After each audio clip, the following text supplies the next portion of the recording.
All right, welcome back to Punch Drunk Nerd, the podcast where three friends, three amigos are coming together to finally talk shit about nerd stuff. Oh. It's me, Luis Gonzalez. And Miguel Sanchez. And Deadpool. And today we're about to talk about Last of Us, okay? We're going to talk about what we're into, and we're going to talk about the news. That's right, the news. Specifically, nerd news. Ed, what do we got on the nerd news? What's going on with the nerd news? You know, you don't know you're in the new year until you've watched a couple of hundred award shows. Absolutely. And see the same people win over and over and over again. Who's winning over and over and over again? Okay, well, so we had the Critics Choice Awards. Okay. This last weekend. And so I'm just going to list off some, I guess, of the main categories. And if there's anything you guys want to hear about, let me know, okay?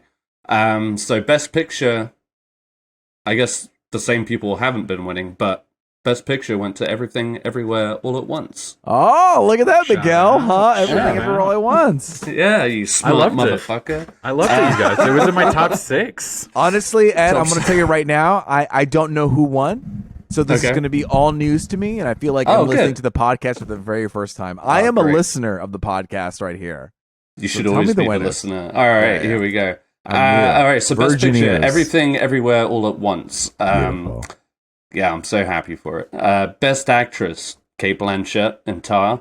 Okay. Best Actor, Brendan Fraser, The Whale. Okay. Best Supporting Actor, Ke-Huy Quan, Everything Everywhere All at Once. And Best Supporting Actress, guys, Angela Bassett. Ah! So when I say everybody is winning the same, I would say Cate Blanchett and Angela Bassett thus far have been the consecutive winners from the Golden Globes. But Angela Bassett does seem to be the front runner right now. Yeah, for Best Supporting Actress, I think you could bet your money on it. Dude, I want to live in that world. You know what I mean? What do you mean?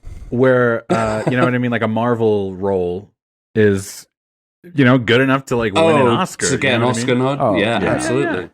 Angela Bassett 1000% deserves it. And you know what? And Robert Downey Jr. was at a place where he was like, don't vote for me for Endgame. But you know what? He was fucking doing. He was really killing it for Endgame. Oh, he was a fantastic actor for carrying Endgame. That weight. He was carrying that weight. If he wasn't there, the movie would not be as good. Robert Downey Jr., low key, should have been nominated, should have won. I love you. Who, besides Cate Blanchett, who do we think is a close contender to Michelle Yeoh? Michelle Yeoh. It's going to be a toss-up between those two. I guarantee it. It. This is a Ed guarantee. I'm trying to think of some other people. Miguel, what was your question, real quick? Robert Downey Jr. Has he ever won an Oscar before? No, just nominated twice, I believe. Got it. That's the information I was looking for. Thank you, Ed. There you go. You're welcome. Luis, you're trying to think of other actresses? Yeah, I'm just trying to think of what other options we have here for Best Actress. Because okay, so Cate Blanchett and Michelle Yeoh, like I said, are mostly the front runners. Okay. Viola Davis has been thrown around for The Woman King, which definitely I wouldn't be mad at that if she was nominated. Let's see. There's I guess people have said Anya Taylor-Joy for The Menu. I don't see it happening. Yeah, I guess Cate Blanchett kind of has really, to be frank, no competition right now. Yeah. It seems like she kind of Ana de Armas for Blonde. That's really good. She's been nominated thrice so far, so I think that might be consistent enough. For Blonde, I mean, that is such a good bring up. I feel like that is a close contender. She did a really good job for Blonde. She did. I mean, I know it wasn't everybody's favorite movie. It was a tough watch, absolutely. But I think she herself was really good in it. Yeah, I think that role asks for a lot more than maybe Cate Blanchett's star. Because Cate Blanchett's star is so downplayed. Not to say that doesn't deserve it, because she plays it really groundedly. Yes. But there's so much more like wide range for Ana de Armas to play for Blonde. And even if you don't like that movie, she does a really good job of really trying to ground it to play it out. Yeah. You know? Oh, absolutely. I mean, it all hangs on her. basically. Like 1000%. If she wasn't there, the movie wouldn't even be a blip in our lives, you know? Exactly. Or a horror, which it was. It was it was pretty awful. Not like awful in a bad way, but awful, like horrific to watch. So I'll just quickly throw out 2 other names. Danielle Deadweiler for Till has been thrown around. Mm-hmm. And then there was Michelle Williams for The Fabelmans. She might be the 3rd spot in like front contenders. Michelle Williams was also in She Said. No, that was Carey Mulligan. Oh, fuck. Shame. Shame. I'm no longer on this podcast. Miguel, take over. Hey, Miguel. Yeah. Oh, just you wait, you guys. Yeah. All right. So real quick, I'll wrap this up. Best director Daniel Kwan and Daniel Scheinert for Everything Everywhere All at Once. Let's see. Best drama series Better Call Saul. Finally. Mm-hmm. Best comedy Glass Onion: A Knives Out Mystery. Mm-hmm. Best acting ensemble Glass Onion. Best animated series Harley Quinn. From HBO Max. Very nice. Very good. Yes. Yeah. Best movie made for television, Weird, the Al Yankovic story. Wait, that movie was made for television? That movie? The Roku channel. You know, they didn't really have a theatrical release. I guess not. I believe, yeah. Huh. Guillermo del Toro's Pinocchio for best animated feature. RRR won for best foreign language film. Thank you. That's right. Let's see. We'll talk about this show more, but Jennifer Coolidge seems to be sweeping for The White Lotus. Hmm. You got some Abbott Elementary wins. Fucking Jeremy Allen White won for The Bear. That's right. And you can't deny the fact that Jeremy Allen White did such a good job in The Bear. Well, I think it's hilarious that they're getting nominated in comedy things, and I didn't find it funny at all, especially his character. It was very dramatic. It was very dramatic. It's just one of those weird things. It's like, should we be laughing during that show? Because it wasn't tickling me, that's for sure. Honestly, he was the best actor for comedy, right? That's kind of fucked, I would say. In a comedy series. Like, come on, there wasn't anybody funnier. Fucking Bill Hader for Barry. Absolutely. Bill Hader for Barry. Let's talk about, I brought it up, After Party for Apple TV. Yeah.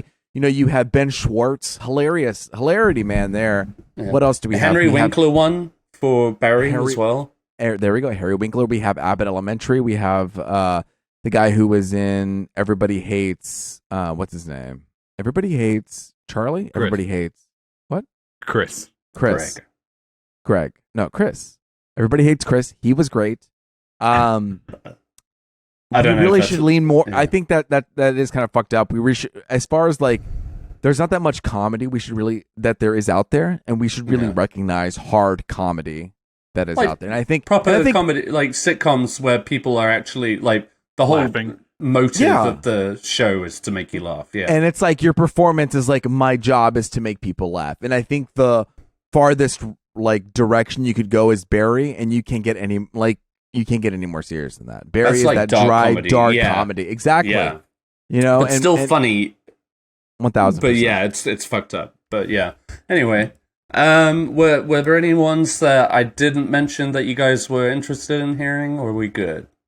I mean, like I said, a lot of Juan Carlo Esposito won for Better Call Saul, supporting actor. So that's cool. Yeah. If anything, I just want to see him get his flowers, as it were. Right. Oh, right. Comedy, you know, I mean, we have Only Murders in the Building, which isn't getting any love. I feel, you know, we have Martin Short. That's some news, real quick. Yeah. We found out Meryl Streep is going to be in the next season of Only Murders in the Buildings. And I'll say I didn't watch the second season yet. Me and Sarah keep forgetting about it, but we need to watch it. Oof. Well, it's been busy. We've been busy. It's forgetful. I got it. Wait. Have you seen it, Miguel? No, I haven't. Kristen's watched all of it, and I think we're going to go back and watch it now just because it's like we set. How you not gonna watch Meryl Streep on this bitch? How are you not gonna watch? Oh, you could easily do that. You could watch anything else. All right, Meryl Streep's joining the TV world. Beautiful. I love it. Only Murders in the Building. We getting classic comedians in this show. Only Murders in the Building. I love it. We got Martin Short, Steve Martin, Meryl Streep, and Paul Rudd. Bada boom, bada bing. I love it. Paul Rudd's in it? Paul Rudd will be in the next season. He was in the last season as well. Ed? Spoilers. Ooh. All right. You. Now we've got something to look forward to. Alrighty. Well, that wraps up the Critics' Choice Awards. We did also get the SAG Award nominations. So, guys, just one more. Next week, we'll obviously have the Oscar nominations by the next episode. Okay, perfect. They come out next Tuesday, so we'll get to talk about that. Yay! Lucky us. Yay! I was thinking maybe, if we wanted to, by the end of the award season, everybody's usually tired of seeing the same old shit. Mm-hmm. Maybe we should just do shrooms for the Oscars and I would never do a live podcast. Oh, do a live podcast as it's happening? Whoa! Will Smith just smacked the shit out of Chris Rock again. Yeah. Again. Can I say, because we can't imagine Will Smith's gonna be nominated again, right? Like that would be ridiculous. For what? He has that movie. No. Why did they release that movie this year? They should have waited a year. Apple TV Plus needed content. Wrong Maybe move. they had a contract. Maybe they were just like, what are we going to release it otherwise? Fuck it. Yeah, I don't know. But no, he won't. He won't. Like, the fact that he hasn't had any recognition so far and people have not been talking about that movie because I think the movie was a mid anyway. Yeah. Oh. Look at you, Ed. Using mid in normal vocabulary. Flowers, mid. Take it all. You're really growing up here. I was looking up comedy. We have Abbott Elementary, Letterkenny, Wednesday, Ted Lasso, Succession, Ghosts, Hacks. Rick and Morty, Hacks, Dead to Me, Bad Sisters, It's Always Sunny. Like, these things aren't recognized. What We Do in the Shadows. Oh, yeah. I don't know. Atlanta. I don't even know Atlanta, and it's supposed to be. But let's give it to the guy with the most serious face. Mr. Jeremy Allen. That's kind of whatever. Fricked. Frickin' frickers. All right. Well, that's all right. Dope. That's that news. All right, Miguel. You guys, what's up? I woke up today to this news, and listen, I'm the one that's talking about it just because I put it on the doc. I just want to put it out there that I'm not like the biggest. This is not my biggest nerddom. You know what I mean? You guys remember the Power Rangers? Yo, don't even get me started on the Power Rangers. I'm gonna get hyped right now, bro. Woo, woo, woo. Coming back. That was if we're talking about years ago. Don't say that. Don't say that because it's gonna make me look old. Guess what? We're getting old. We're old. We're getting old. Time rolls on. The band getting back together for a 30th season reunion. I'm ready, you guys. Season? Is that the right word for this? I don't know, but for it. But you know what I'm saying? saying? A whole season or like a reunion? No, it's a special, but it's like the 30th anniversary. I gotcha. Man, and they did that right after the white one died? Yeah. The white Power Ranger. Yeah. White, specifically. red, green. That white guy. And isn't the blue one in jail? No, wait, he's like leading this one. But which is great because he was heavily criticized for being gay, somebody. And now no.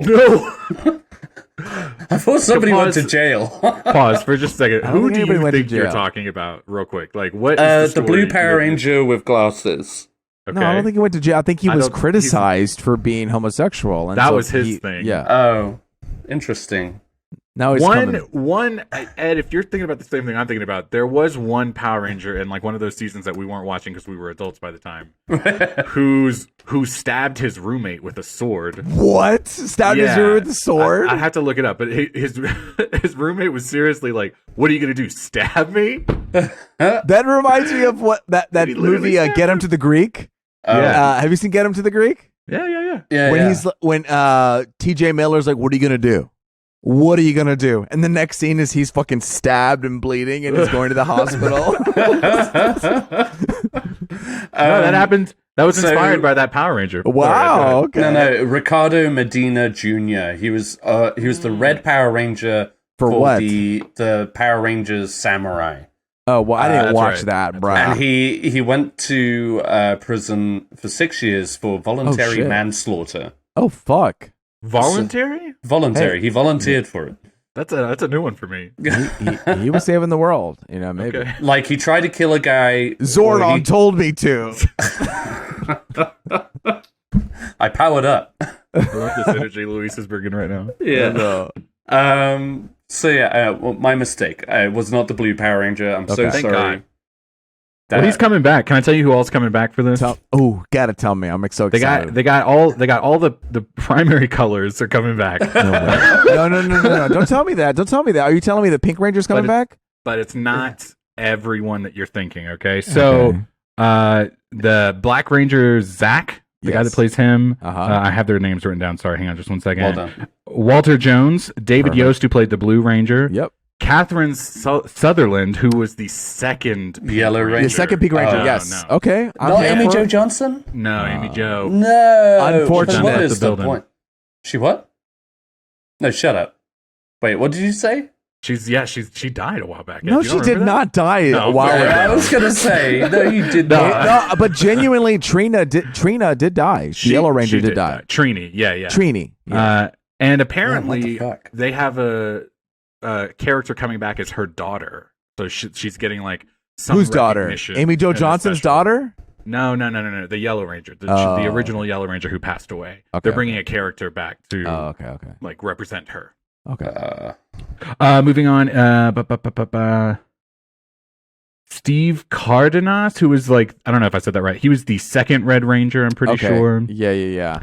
Karen Ashley, who was the second Yellow Ranger. Okay. And Johnny Young Bosch, who was the second Black Ranger, I'm pretty sure. Second anniversary. So they're going to have two Black Rangers, two Yellow Rangers? What's going on? If you think about it, you know what I mean? How many of them can come back? Amy Jo Johnson can come back. What else is she doing? I don't know, man. I don't know. I don't Come keep on. up with her. Well, I'm here for 30th it. You know what I mean? though, I was here for Power Rangers. I was here for Zeo Power Rangers. I was here for Ninja Power Rangers. I was here it's for just the Mighty Ninja Morphin, Turbo. man.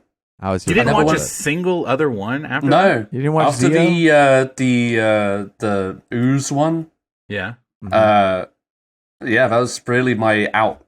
You know what we should do? That's This comes out, first off, this 30th anniversary special airs on Netflix. It's coming out worldwide, is what they keep saying, on Netflix. Premieres April 19th. It's called Mighty Morphin Power Rangers Once and Always. Okay. So be on the lookout for that. What I was going to say is, leading up to that, we should watch the Power Ranger movies. We should do the Secret of the Ooze. I've been watching. Sorry, I was mixing it up with the Teenage Mutant Ninja Turtles. Movie. But that Ooze guy, there's an Ooze guy. I think the movie, but the movies are very different than the TV show as well. You know what I mean? They really movified it. They changed the costumes. I feel like the TV show is a little bit better than the movie, to be honest. Or no? You know what? I think we could easily get away with watching Mighty Morphin's Power Rangers, the movies, and the Power Ranger Turbo movie. Let me recommend you a couple. Turbo. Power Rangers Turbo. Quick and easy. Can we all agree that the guy who made the music fucking killed it? Dude, he has his sick ass guitar solos. He got paid. He's like, he did good. I'm here for it. Obviously, we talked about it we talked about it in my text chain. This was my first nerddom. This brought me into the nerd world. If I had to make a movie in the real world, I would make a Power Rangers movie because this shit is legit. Yeah. And do it better than the last one. Absolutely. No, that was a joke. Please. Patooey. Miguel, what was your Power Rangers experience like? Okay, so I'll just briefly bring it down a little bit. You know, just it is what it is. Yeah, I lived in one of those houses. I wasn't allowed to watch Power Rangers for a hot minute. Yeah, you know, it is what it is. It is what it is. But when I got a little bit older, I just started watching it anyway. You know what I mean? So I was a little bit behind, but I mean, I did like Mighty Morphin's Power Rangers. I didn't see Zeo. I loved Turbo. That was really when I started watching. They went to space right after that. I stopped at space because it was a whole new crowd. Dude. You went to space? You went to space? Hell yeah, I went to space, dude. That was actually a pretty good one, dude. Did you get Lost in Galaxy? The Galaxy one came after that, I'm pretty sure. Yeah, no, Lost in Galaxy. Yeah. Yeah. That one, the one where they rode the hoverboards, you know what I mean? I was real into that one. I thought that one was cool. Well, I think I dropped out of space because that was when they like completely 1000% lost everybody. The original the original crew, 1000% refresh, gone, new people, bada boom, bada boom. I kind of liked how they carried over for those few seasons. You know what I mean? Like, okay, so they passed the torch, and then that cast would be Power Rangers for a couple different Power Rangers. Yeah. Right, and then they would pass the torch again, and then it became like every season was and then it became a thing every season. Everyone changes. But I kind of liked that run where it was like, because the guy that was the Blue Ranger in the space one, he was the Red Ranger in Turbo. You know what I mean? It was like, how do you do that? That's a demotion, by the way, I think. You know what I mean? I think it was always how do you go from the leader to the blue one? No, he was never blue. He was always red. No, bro. The red one was the... So they do a passing of the torch in the Turbo season, where, because originally in the movie it's the guy that was the original Green Ranger, the red one. Right. No, totally. And then the guy that gets the black guy that gets the Red Ranger in Turbo, he becomes the Blue Ranger in the space one. Oh, what? For sure. Okay, I'm gonna look into. I don't have it in front of me, but I mean, all right. Well, let us know at Punch Drunk Nerd. We need more followers. Follow us. Help us out. What else we got? Power Rangers. We're talking about Power Rangers. We're doing pretty good. We're at 75 people. Hey, we'll take it. Hey. Starting from 0. Yeah, we're doing pretty good. I'm lit. We're feeling good tonight, you guys. Yeah. I like this. Talking about good. You know what's not good? What's not good, Ed? Talk, Ed. Mandalorian. No, Ed. Mandalorian's good. Okay. Well, they dropped a new trailer. Like it or not, it came anyway. I love it. Yes, people do love it, and I'll just have to accept that. You gotta accept it. But yes, the season 3 trailer came out. Starring who? What's that guy called? He's in that one show. Game of Thrones. Joel something. No, Pedro Pascal, of course. Pedro and Grogu are back at it again, and I could tell you this looks exactly the same as the last 2.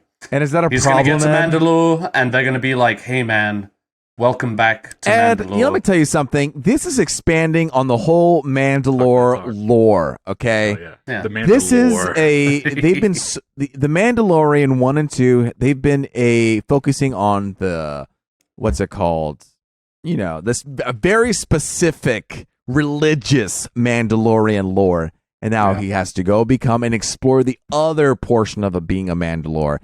Ed, you've seen Clone Wars. You know what the Mandalore is capable of. We want to know about that story, okay? He's going to go and become more about Mandalorian. He's going to learn it's not just about being this one specific Mandalore. There's so much more history to it. Sure. Okay? But is he really going there just so he can make sure he keeps his hat on? You know, it's just like, you took off that fucking helmet. You're banished. Get out of here. Well, that's true. Okay, so he's going all the way there. It's just like, I want to keep my hat on. No, bitch, you're free. Don't wear the helmet. You've already got the helmet that you want. That's all he has is to be a Mandalore. All he has is Mandalore, but he only lives of a Mandalore zealot. You know what I mean? And it's not just being a zealot of Mandalore. I know that word. The other Mandalore, what's her name? She was in Clone Wars, and she popped up in season 2. There's another way of being a Mandalore. There's so many different ways. Yes, there's so many different ways of being a Mandalore that I think he's finally going to explore. Like, hey, buddy boy, you don't have to be a zealot. Mandalorian, there is a deeper culture of being a Mandalore, and so I think we are going to explore that and continue this, bond between Grogu and Joel. I'm ready for Grogu to grow up. Anybody else? No. Grogu ain't going to grow up for years. That boy is 67. He's going to be... He's got to grow up like 100 It's going to be a couple years. of hundred, yeah. You know what? The Mandalorian's going to die, and Grogu's still going to be a baby. This is how long it's going to take. It's just going to be called Grogu. Or I am Grogu. I think we've seen... We've seen Mandalorian explore a zealot life as a Mandalore. I think we're going to explore a new life of what the Mandalorians themselves have experienced during the life during Star Wars. I guess just something original, please, Mandalorian. I think we're going there. Let's spice it up. I will give it time. I will give it time. If I can give the fucking Book of Boba Fett time, I'll give this time. Boba Fett, man. That's Don't watch the Book of Boba Fett when the Mandalorian comes in. Basically, watch Book of Boba Fett when which is funny. It's only Mandalorian. You mentioned that. I had a coworker today. We were talking about the trailer for Mandalorian, and he was like, "Yeah, me and my friends were like, why? How did Grogu come back?" And I was just like, yeah, weird, but you missed a whole Mandalorian-centric episode in the Book of Boba Fett. That had, like, a major plot. It's pretty fucked. Like, if you... I'm going to have to tell Sarah, like, listen, I know you didn't watch Book of Boba Fett, but we're going to have to watch this. You literally could just watch that episode by itself. Yes. And not worry about what happened to Boba Fett at the end 1,000%. of it. Straight up. But what happened to Boba Fett at the end? He lived happily ever after. Yeah. Lame. Yeah, basically. Well, there you go. The Mandalorian what do you season think 3. about the Mandalorian? Yeah. What do you think about Mandalorian? Man, you tried it, right? I tried it. Yeah. I just, don't know me. Love it. You hate video games. You love what? Star? Because it's set up like a video game. Oh, that's right. I do remember you saying that. Actually, a lot. Actually. Just Star Wars, not my thing. Not my thing. 100%. He loves it. 10 out of 10. Yeah. You lying son of a. It's a chance to explore. Ed, you got to watch Rebels. Okay. Yes, all your free time. I would sooner get back into the animated stuff. You know what I mean? Yeah. Or just watch Andor again to know what a good show is like. Ooh, Andor. God damn, that's good. Yeah. Okay, what else we got? Miguel, why didn't you lead this one? You guys, I'll tell you the one I'm kind of looking forward to. And if you had asked me back when they released this first movie. Okay. Sorry. You good? Yeah, you good? Sarah just popped up in the dark. She's trying to get chips. I see you. I see you. I see you. I see I see you. I see you. Sorry, she just suddenly there. I didn't even see her come into the kitchen. Hi, Tell Sarah. her we say hi. They say hi. And she just waved a bag of chips. Got what I needed. What kind of chips? Let's get a ranking of the chips in the house. She's going, I think she's going with Cheetos. Are you going with Cheetos? Regular Cheetos, puffy, Cheetos, spicy. No. Cheetos. She's going with the nacho, the flaming hot Doritos. The red That's ones, a different brand. Doritos and Cheetos. Doritos? Bro. Yeah, the red Doritos. Put her on the screen. No, she's walking away now. Sarah. No, she's gone. She's gone. You guys, the thing I'm looking forward to. Wait, looking forward to it. Tell me. Ant-Man and the Wasp, Quantumania. Quantumania. You guys, dude, this trailer that just came out, kind of got me hyped. I'm not looking forward to this movie really much at all, other than it's setting up Kang, Yeah. And obviously, Ant-Man's not really my favorite, Avengers character. His movies are a little whatever for me. I kind of don't really remember what happens in most of those movies. This one, though, looks hyped. Legit. Can't wait to see it. It's our first good look at Kang, seeing him in action as well, not just walking around saying things, but showing what he's all about. What did you guys think? I was kind of excited after the first trailer. Maybe just the way it was set up with that Elton John song, Yellow Brick Road, or Goodbye Yellow Brick Road. This one was good, definitely more action filled, and I'm starting to wonder maybe Antman. I forgot his character's name real quick. Scott Lang. Scott Lang, thank you. Paul Rudd. I feel like he's gonna die. Maybe he's not gonna die. I feel like him or the Wasp is gonna die. It's probably he won't die. 1,000%. Yeah. The fact that they haven't had what's her name say a single thing in these trailers, I'm just like, Marvel's telling us to get used to Wasp. the idea of her not being around. Just like I feel like if he dies, it would be a variant of him that dies, but he's not going to die. He's going to be in Secret Wars, I think. A lot of them are probably going to die. You do get a shot of you several get variants. Ant-Man. You know what I mean? In this trailer alone, several of them are going to go. Yes, and I agree as with he that. says in the trailer, I don't have to win. I love that. Both have to lose. Yeah, that's great. So obviously, it's not going to happen because Kang Dynasty is going to happen, and he's going to keep doing his thing. So Ant-Man. Yeah. Right. The focus here is I can bring back your life that you're used to, blah, blah, blah, blah. I like how intense it is, and I'm excited for the drama. I did think the one thing that flagged me was MODOK. We've obviously been talking about MODOK, and I brought up the theory about who was going to return as MODOK, and bada boom, unceremoniously, we see him pop up here in the corner. No big deal. The guy who played Yellow Jacket is MODOK, and yes, and he looks kind of funny. It looks kind of like I just brought it into Photoshop and just stretched his face over a weird body. I mean, MODOK is a weird looking character, 1000%. But it seems like we could have done a little more love to it than just stretching his face over, like the Avengers video game did. I think they're going to clean that up hard. Miguel, are they? Because you know what? I trusted that they were going to clean up the third eye in Doctor Strange, and I was like, yeah. They're going to clean up that third eye. And you know what? They did it. Ooh, I really did it. That shit was. I literally would have preferred to have seen Benedict Cumberbatch's penis. There we go. Well, we're not going to get his penis, and we're not going to get the MODOK's penis. I like MODOK when he's in that full. I like MODOK when he's in that full covering where his face is kind of covered. But when it just seems I don't even remember seeing his face. That's what's crazy. The trailer. It's in the corner. It's like in the very corner. He just comes out, and it looks like his face is just photoshopped. I've seen the picture all over Twitter, but I've seen the trailer a couple of times, and I remember MODOK in the mask, but I don't remember MODOK in the back corner anywhere. I never saw it. I'm just too focused on the wrong thing every time. It definitely looks like, like it was his face cropped into a helmet kind of thing. Yeah. We'll see how it goes. Marvel. But you know what? I think I am looking forward to the high drama of the series. And I think this is something that Marvel fans are looking forward to as far as what's the point of this phase? What's going on? Well, here we go. We're about to kickstart the whole narrative of everything. For the love of God, will you calm your pants off? We're setting up prologues. We're setting up stories and origin stories. Just calm those pants off. Is that okay with you? Jesus Christ. Now Antman and the Wasp is coming, and we can start this Kang Dynasty story. Yeah. Like, darn tootin'. So I'm excited. Oh, yeah, dude. Yeah, I'm excited for Kang.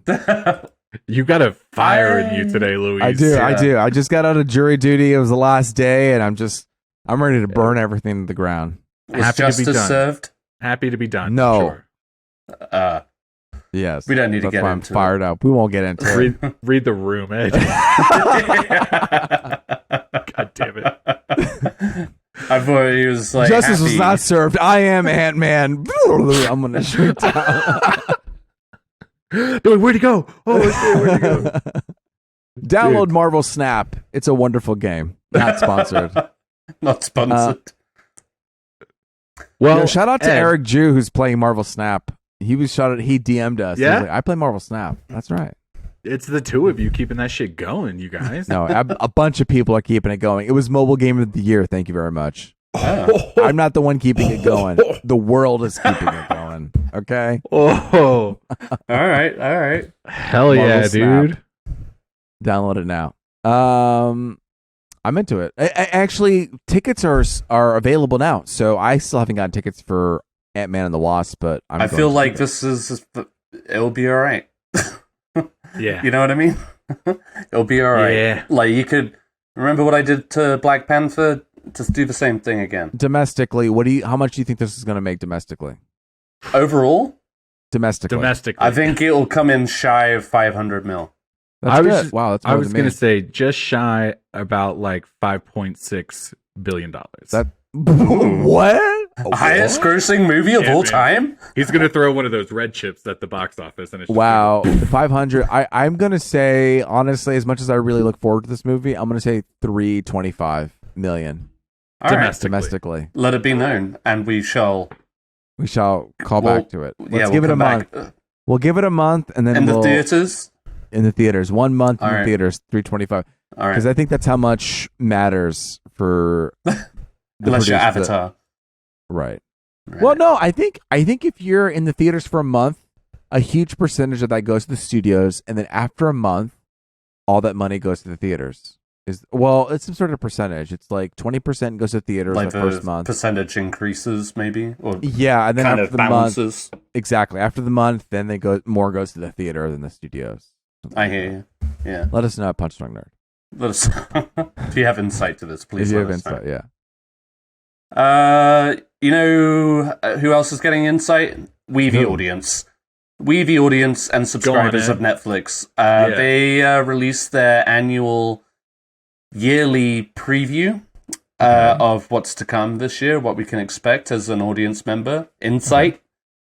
That's the insight. No, we're with you, Ed. Oh, no, you look confused as hell, Luis. No, I'm ready to know what the insight is. I don't know what the insight is. I'd love to know. So, yeah, they every year Netflix release, especially since they've been, producing their own shit. They have started releasing a trailer, giving us like a first look at a list of movies that I guess they're like higher anticipated movies. We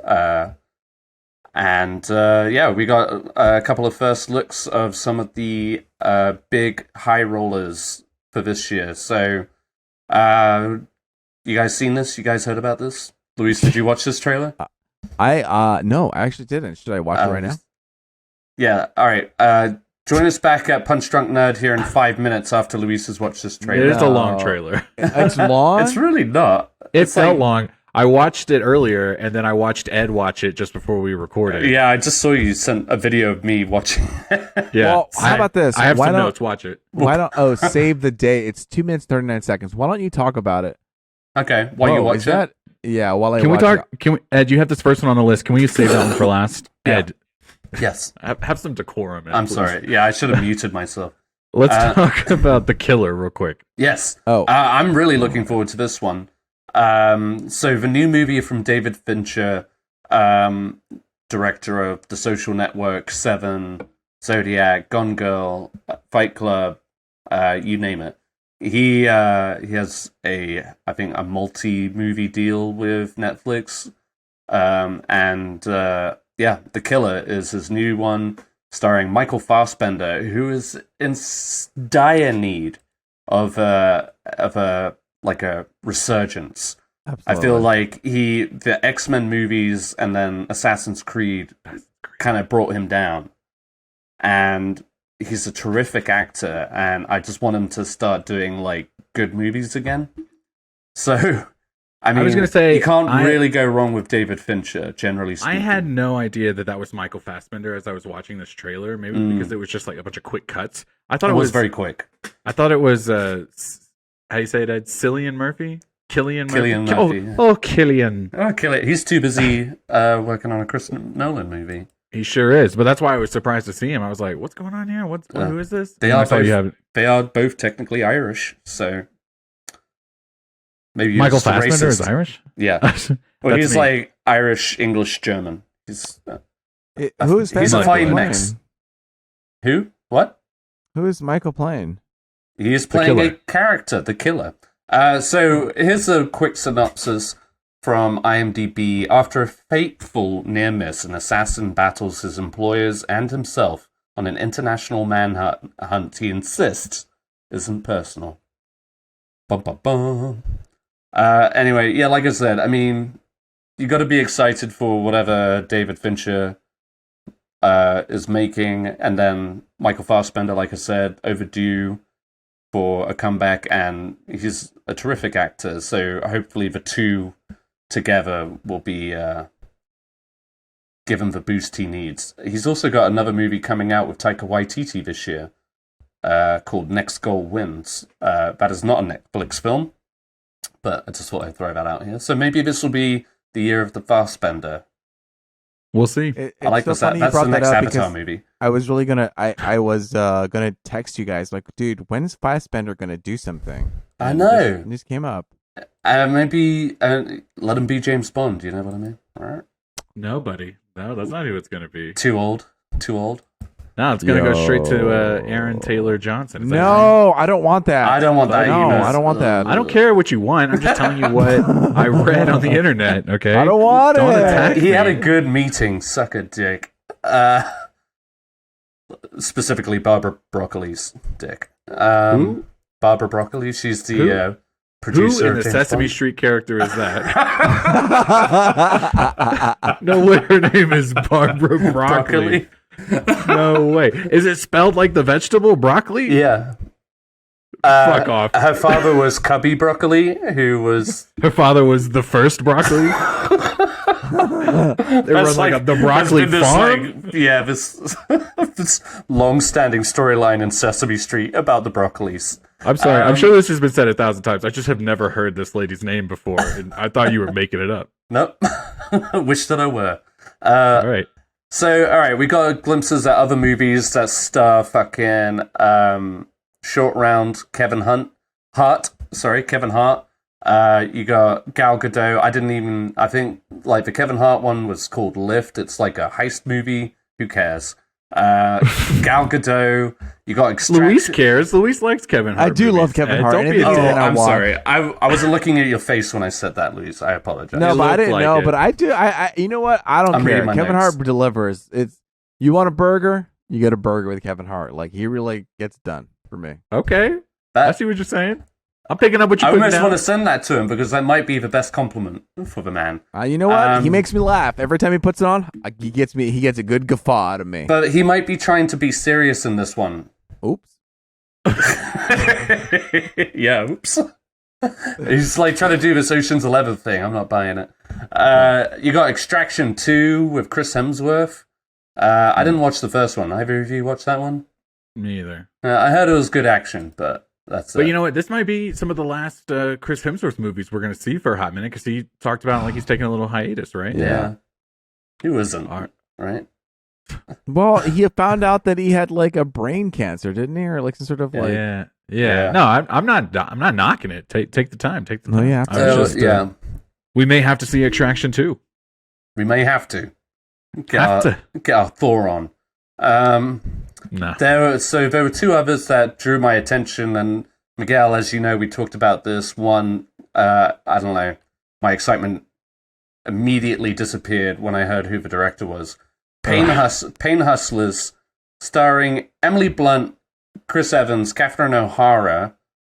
Sounds like a dream team project. Directed by David Yates, which, if anybody was listening to the last episode, knows that guy ran the Harry Potter franchise into the ground with his relentless movie making. Mm-hmm. His dreary, drab movie making that he's been doing for the last decade. The fact that he's been able to make movies for honestly, decades. But Ed, maybe this is an opportunity for him to refresh and to step out. To be and I did say that to Miguel, and I'm hoping with this cast maybe it'll balance out. But anyway, Pain Hustlers is about Liza, who dreams of a better life for her and her daughter, so she gets a job at a bankrupt pharmacy. Not very smart. Wait, and she gets a job at a bank? That's her dream, is to have a job at a bankrupt pharmacy? Apparently, yeah. And Liza's guts catapult the company and her into a high life, not knowing that she will soon be in the middle of a criminal conspiracy. Anyway, Emily Blunt can do very little Liza's wrong. Guts, like in this, like her gusto, her moxie, her balls. Whatever. Yeah. Okay, I get. Okay, I thought you meant her literal guts. I was like, what? Like we're gonna sell her guts. They're selling her kidney. We're gonna get out of bankruptcy with this. So yeah, I mean, Emily Blunt is great, and she usually does a good job at like. Even if she's in the biggest turd, she'll polish that turd. You know what I mean? Mm-hmm. And then Chris Evans, who's on like a career high after his departure of Marvel, I feel like it could be a fun collaboration. And then Catherine O'Hara, who doesn't love Catherine O'Hara? Who doesn't love Catherine O'Hara? Exactly. Another one that piqued my interest was Leave the World Behind, starring Mahershala Ali and Julia Roberts. Mm-hmm.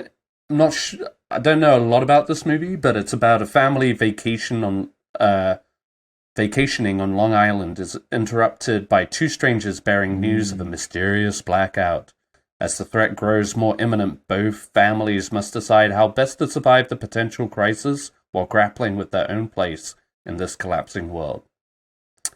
This looked good purely because Mahershala Ali is generally pretty good, right? And Julia Roberts, right? I mean, and Julia Roberts, yeah. But put like, respect on her name. You're not going to just throw her to the wind. Dame Julia Roberts. Hollywood's princess, right? America's Not sweetheart. anymore. America's Let's say, sweetheart. like, yeah. America's sweetheart, Ed. Yes. In the way that the Cowboys are like America's team. They did beat the Buccaneers recently. So good for them. I'm mad. When was the first time they won in how long?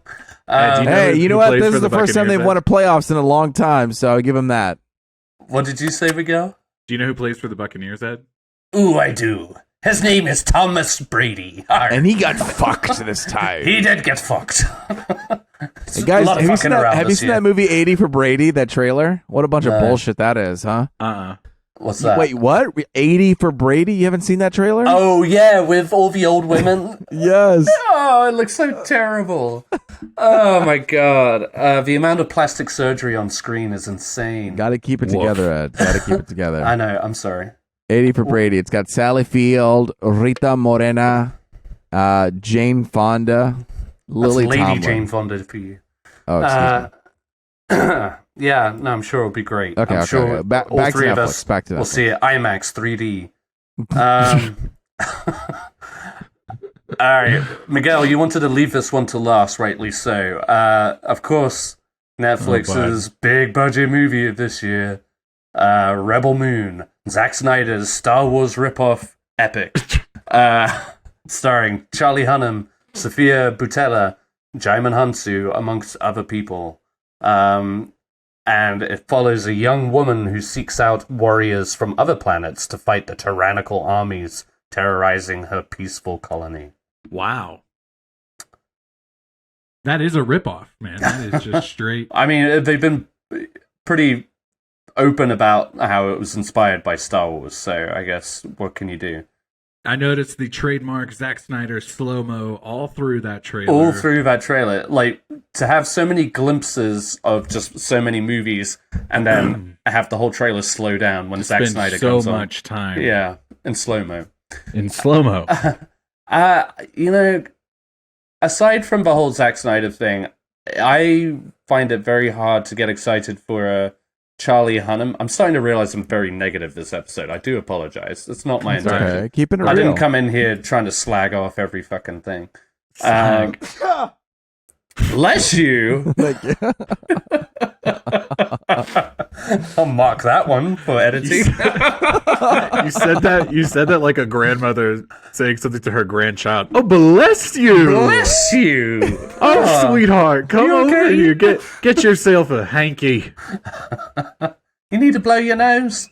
Yeah, what were we talking about? Oh, Charlie Hunnam. I don't think he's a very charismatic actor. Did you ever see Sons of Anarchy yet? Nope. The sneeze was coming out of you too there for a second, man. No, just sneezing. Just my depression. What were your thoughts on this, Miguel? You said you had thoughts, so I want to hear it. Man, no, I was going to talk about the slow-mo Zack Snyder bit. Just welcome back to the suck.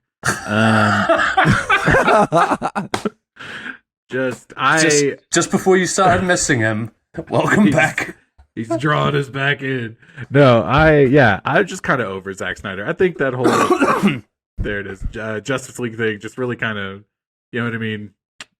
I'm over it. I'm burnt out. I don't want to see anymore. I don't think there's any surprise coming in the immediate future from Zack Snyder. No, and I'm sure his fans will love this one. And good for them. Power to them. Power to them. They'll be entertained and maybe they'll start an online petition to make this the best movie of the year. Director's cut. What? He did direct this. Yeah. I mean, as far as I'm aware, guys, that kind of wraps up the news. Yeah, we did good this time. Wraps up the news there. There we go. What's coming up after the news? Well, it's our feature discussion. Da-da-da, and what came out this week? Cue the slow guitar. Dwang, dwang, dwang. Thank you, Miguel. Just trying to jump in. Dwang, dwang. Dwang, dwang. Yes. That's a really good imitation of it, too. Thank you. I worked hard. Dwang. Somebody got paid for that score, too. Now, hang on a second. Slow down. What they're doing is they're emulating the song from the game. No, I know. I recognized it immediately when I heard it. Yes, it was The Last of Us, HBO Max's highly anticipated adaptation of the most popular game ever. The Last of Us. The Last of Us, yes. Yeah. Part 1. That's right. Or just The Last of Us, whichever. Starring Pedro Pascal and Bella Ramsey. It finally came out on Sunday. The first episode titled "When You're Lost in the Darkness." Coming in at an hour 20, you guys. An hour 20. I was amazed. Let's talk about that. Do you know that this episode was actually 2 episodes that became 1? That makes sense. So you could actually see that line. Absolutely. The episode was actually going to end when Joel threw the child. Spoilers alert! Spoilers! When Joel threw the dead child, into the fire. That was going to be the ending. Ooh. Oh. And the HBO producers were like, I don't know if people are going to come back after seeing one child die and then another child die. You know, we're going to want a little bit more.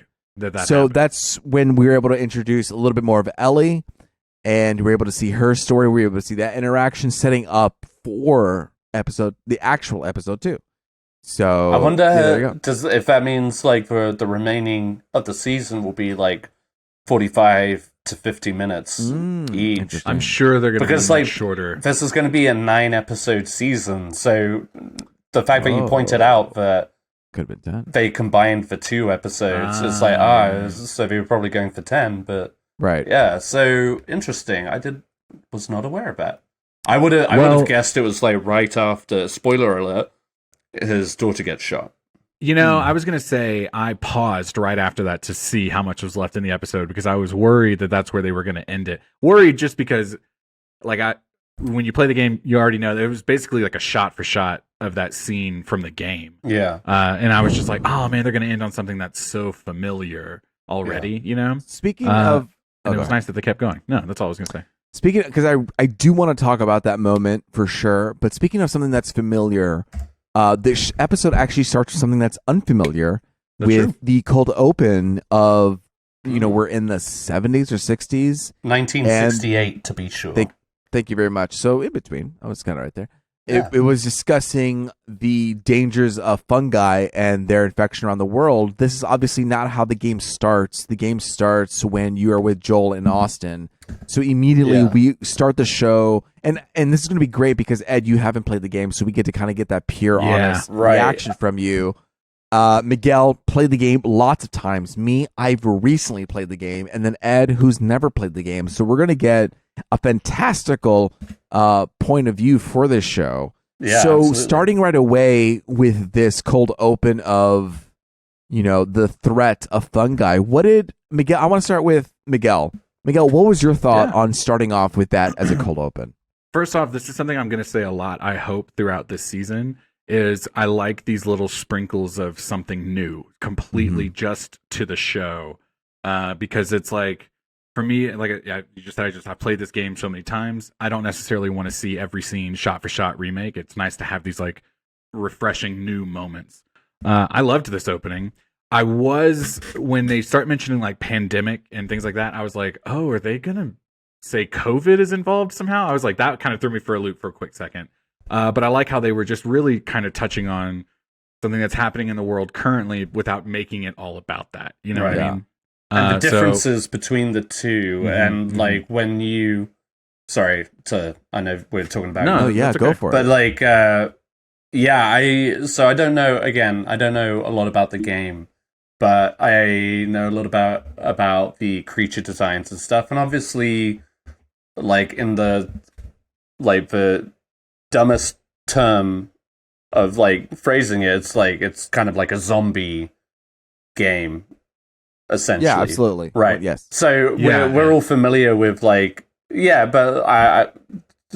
what I thought this cold opening did so well was just like kind of setting into play something that was far scarier than just a plain old virus that is usually the cause of, and it's not, I mean, it is still somewhat of a virus, but just like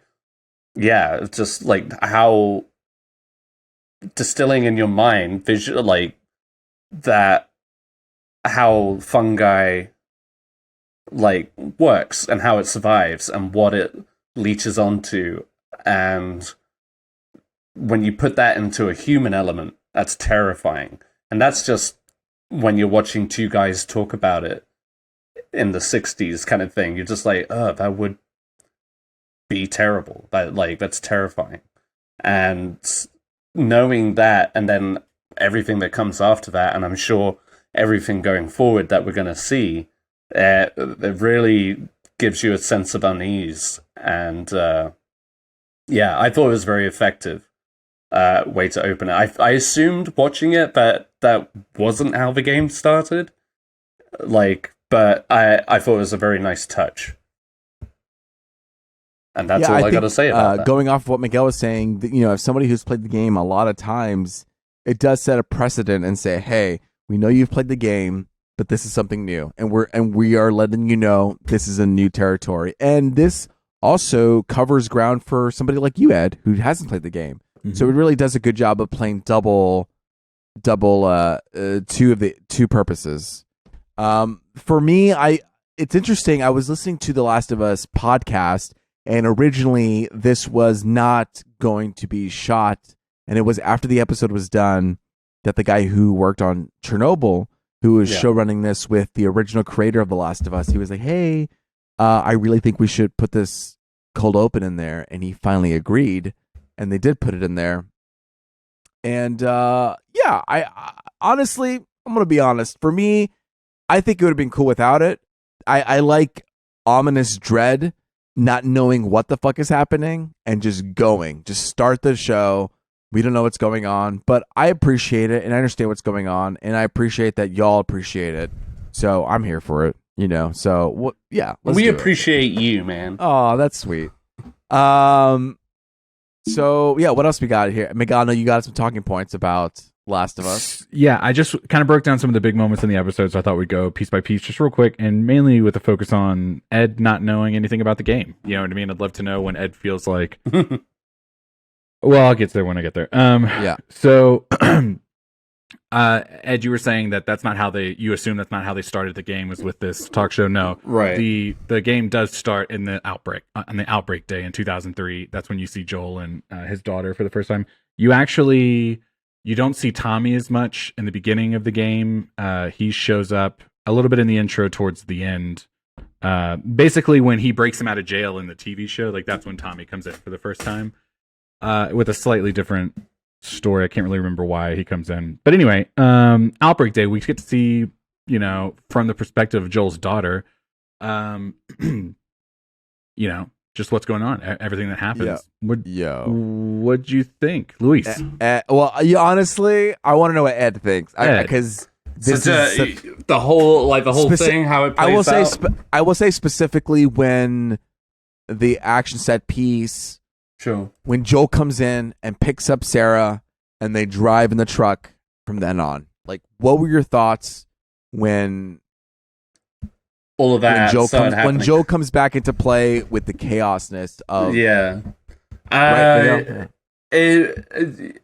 I thought what was your experience during that whole bit? I was very tense. I was very the tension had been building, and I thought they did a good job at kind of just dropping little hints along the way, her interaction at the clock shop, or the jewelers probably is a better way to put that. The clock shop. The clock shop. Come on down to the clock shop. We fix clocks. But just how it was peppered along, the dog staring at the old lady. But just before that, also, when she was reaching for the DVDs and you get that blurred out shot in the background. I loved that shot. Wait. Kind of halfway transitioning. Yeah. That, to me, that's what I wanted to ask about the most from this one, because although I know the big moment at the end is the big one, but when she's looking at the DVDs, the grandma or whatever is in her wheelchair, and she kind of starts twitching and then starts kind of opening her mouth like she's kind of biting at the air. And I missed that. I've watched it twice and I missed that. Go back to that scene when she's picking out the DVD, and you'll see her start to animate. And they make a big deal about saying, obviously, and we know the grandma's not moving. She can't even eat a biscuit. She can't talk. She's sitting in a chair. And then they point out later, because you wonder like why or how specifically they got infected, but they had just brought her back from the hospital. Yes. So chances are she got infected there. Right. Yeah, so yeah, no, as soon as things started unfolding, it was tense. I felt like the scenes in the truck, and I don't know, I don't think this is like a negative thing, but as we were going through the truck, I felt like, yes, this is a video game. Kind of like that's how, like, a transition in a, what do you call that? When it's like... a cinematic. Like cinematic transition, where you're not playing, you're just kind of watching along. Uh-huh. It definitely gave you that experience, but like, it was very visceral all the same and very tense.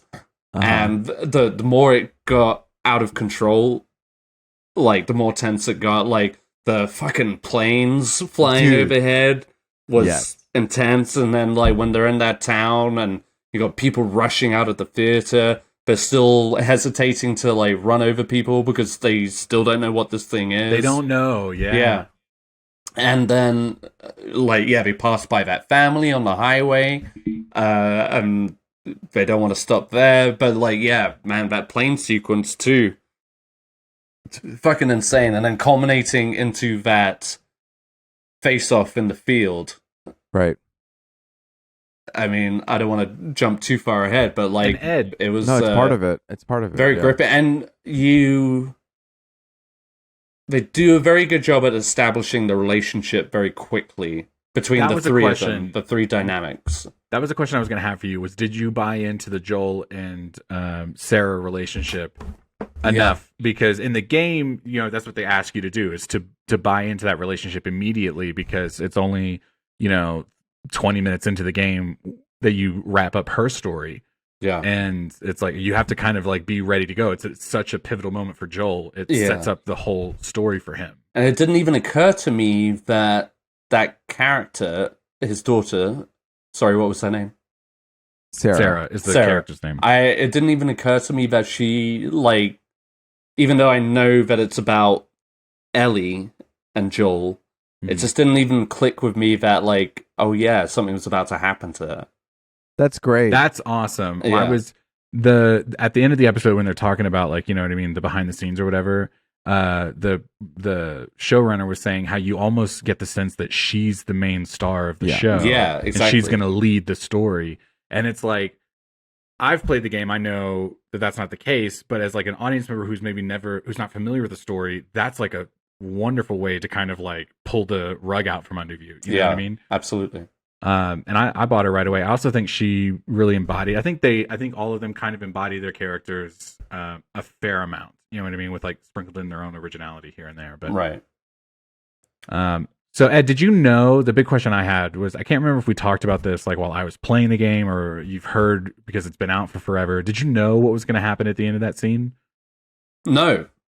Wow. No, I didn't. Like I said, I think they did such a good job at establishing her as, like, essentially the lead character. That's awesome. Because we follow her throughout the day. Mm-hmm. And I know Joel, obviously, is a big character. Yeah, it just really didn't occur to me. I guess I got swept away with that. That's awesome. To where, when it happened, I mean, I felt like, obviously, something bad was going to happen. I kept thinking that something bad was going to happen to the brother. And then, sure enough, it was... her. So, it was absolutely devastating. Because I thought they both played it really well. I mean, I was, very much alarmed when it actually happened. And it was equally as gut-wrenching the second time watching it. So that's awesome. I mean, that means that shit worked. You know yeah. I mean, did you guys so this is what I'm curious about, Miguel. Like you were saying, like I hope it's not like a a shot for shot just recreation of the game, but rather, its own thing. I would say for like the rest of the show, I don't necessarily need every beat to be shot for shot, but no, it is kind of hard. Nobody wants for that one. No, but for that one specific, it is kind of hard to kind of deviate away. But do you think it was done effectively? Like, did you guys still think it was effective? Yeah, I bought into the actress who played her was Nico Parker. Yeah. I bought into her right away. I thought she was an amazing Sarah. I thought she filled the shoes of that character, you know what I mean, very well. So yeah, no, I was definitely bought in. I was a little more taken by what came after that immediately, just because that was unexpected. The next scene right after. Yeah. But so we all agree that we liked the truck scene when she. Sorry, I'm speaking like I'm still back in court. So we all agree that we agree. So we all agree we liked the truck scene, right? Right. Good truck scene. Yeah. I think that opening is just as fun as it was playing it in the game. You know what I mean? I think adding. I felt really engaged at that point. Even when the grandma was becoming infected, I did see it coming, and I did, okay, here it comes. When is it coming? Here we go. But when we got to that truck scene, I played it one time. And when they added the plane crash, the chaosness of it really began to grow. And I was like, "Whoa, man, this is getting intense." Because I don't think the plane was in the game. That was not in the game. In the show, they almost crash into the truck, and Joel grabs the steering wheel, or whatever. Yeah. In the game, they get hit by a car, and that's what happens. It's a car accident. Right. And I felt like this was a really great way of interpreting that, but making it on a bigger scale. Right. Bigger scale.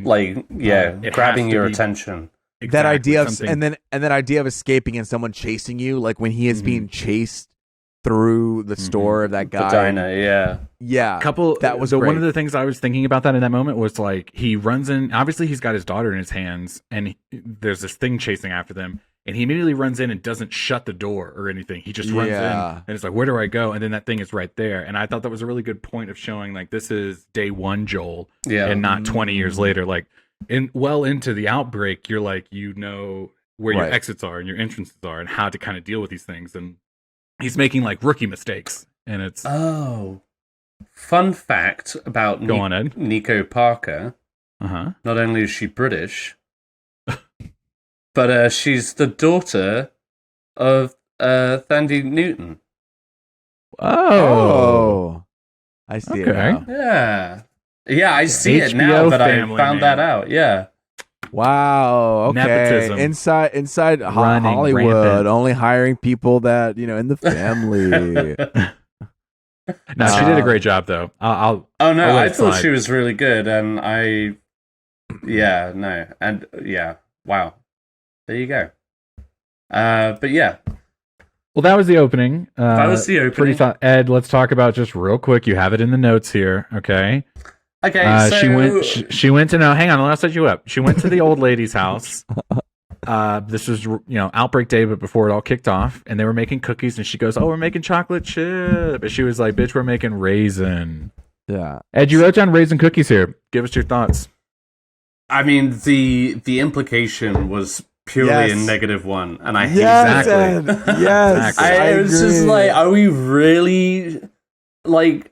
Where does this hate come from? I do not understand. This is the same hate that people are like, "Oh, cats are evil." You know what? Fuck you. Cats aren't evil. You know what I'm saying? Fuck you. We're saying raisins are bad. Raisins are bad. They are not bad. They are literally. It's scientifically proven. Raisins are not bad. There you go. Do they? No, but like it was just so unnecessary. Like just a random jab at raisins in this fucking because the fucking writer's just like, I hate raisins. I'm gonna put that in my screenplay. No. I'm so clever. No, fuck off. Do they do that in the game? As a child, it's actually a whole level. Chip or circle for raisins. It's a whole level of just you have to harvest the raisins. It's like a year of raisin harvesting. The grapes and then drying them out and stuff. They stomp on him. Yeah. You know what I mean? You got to L2, R2, L2, R2.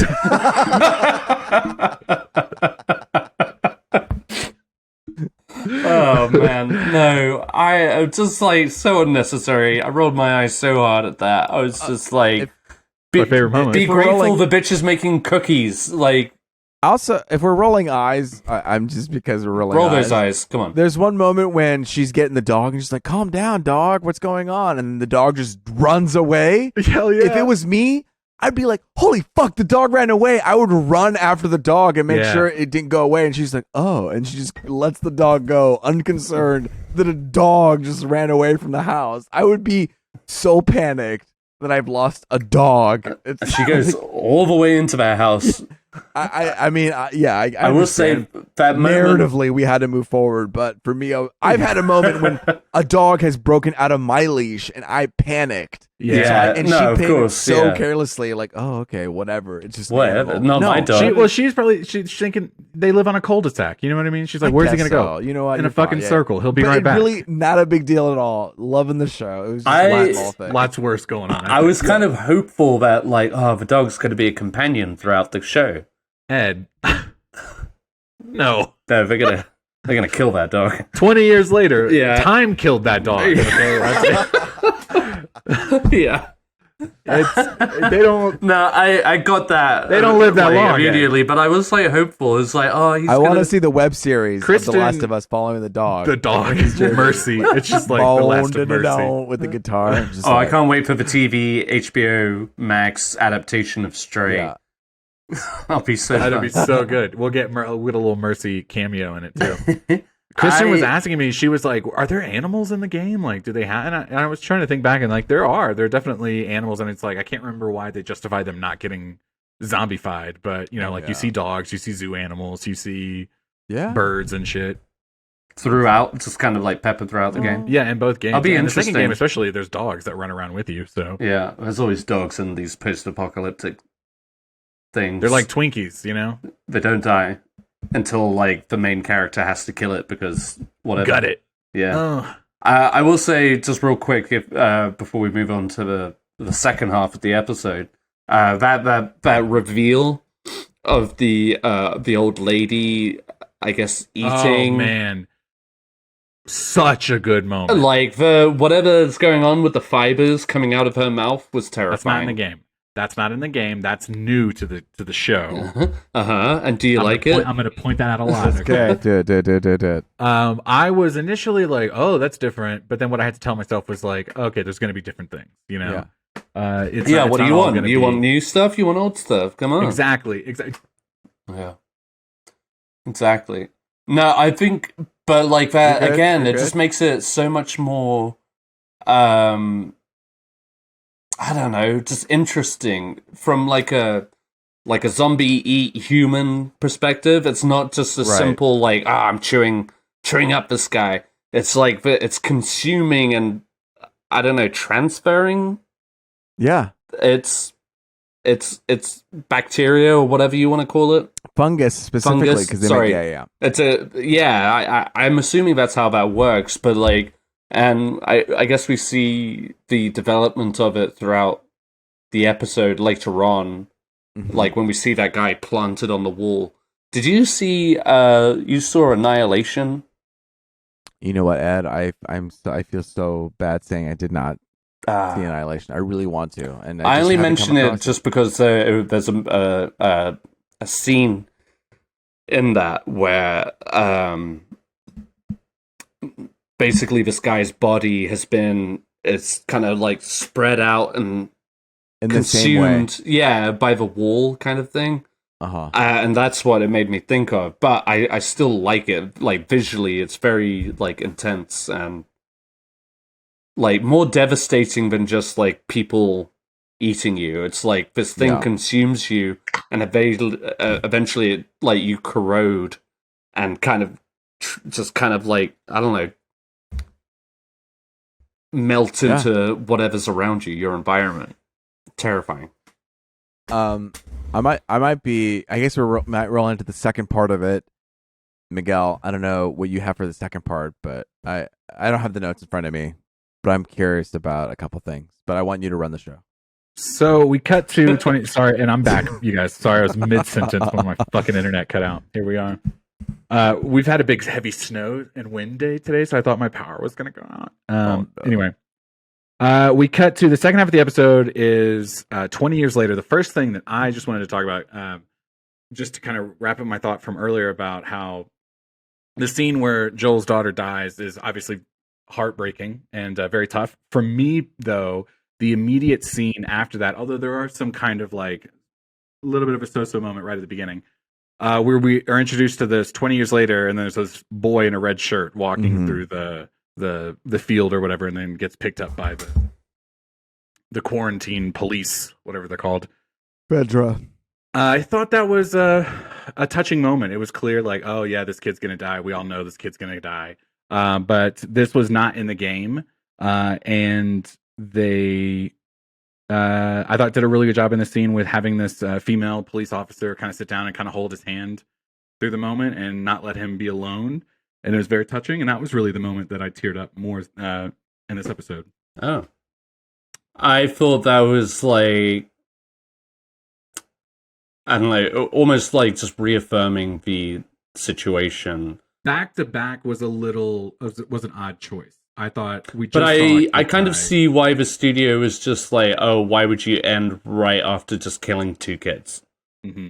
Like, the benefit of having your aside like from HBO producers, like that's their job is to be like, hey man, like of course I give you creative freedom, but speaking as the audience member, I really think that if we want, I want the show to continue and I want people to jump back in. That's my opinion. You need to keep going. Right. You gotta lead them like with some kind of like direction, I guess. It showcases a lot. One, the state of Fedra, which is the place that is now running everything, this totalitarian place, but also Joel's journey. You know, like Miguel was saying, this is 20 years later, and we are seeing Joel suffering when his daughter has died, when this child has died. Yeah. And then we cut to this kid who's dead, and he just, coldly picks him up and throws him to the fire. And so we see how this damage has affected him and how he is handling the situation. So it's kind of a response to what we've seen before. Right.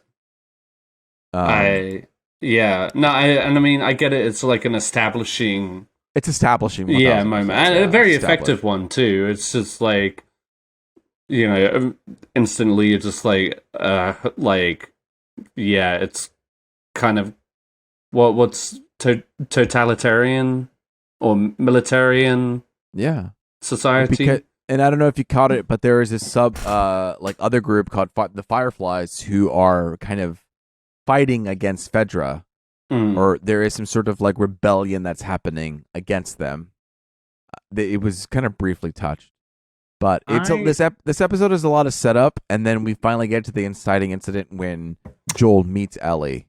Yeah, and we get the journey going because there's a lot of I'm not saying this is a bad thing necessarily because they don't waste time with exposition. It's more of just like, this is what's going on. Yeah, like just take it as it comes kind of thing, because like at first I was wondering okay, I assume they're just trying to get like a battery to get out of town, like get out of the quarantine zone. He's trying to see his brother. Yeah, because his brother hasn't responded back to him, so he's going to go stay. Yeah, and then you find out like his brother is taken up with the Fireflies or something like that, right? He's working for they've gone their separate ways, and like Joel is kind of developed this reputation, which I love the hints that they dropped throughout the second half of just like people don't want to fuck with Joel. He's got a reputation, like Tess.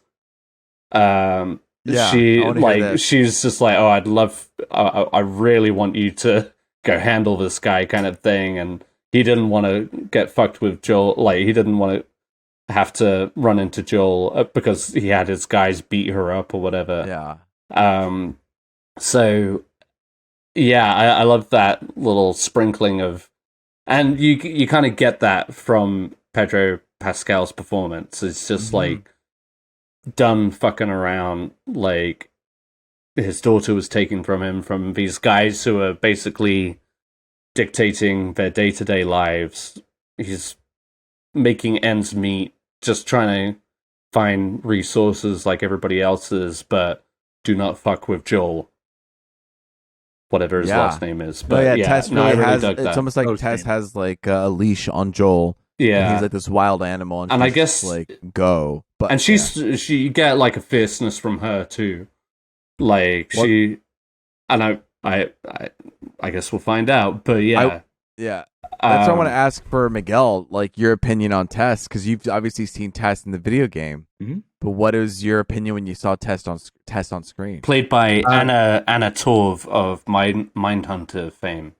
I really liked her. I think she looks a lot like Cate Blanchett in this show. I keep telling myself she's like knockoff. I can hear what you're saying. Ooh, she kind of in a respectful way. And I actually say that respectfully this time. I know. I really like her. I really like her character overall. I think the relationship between Joel and Tess is very fruitful. You know what I mean? You get a lot out of that.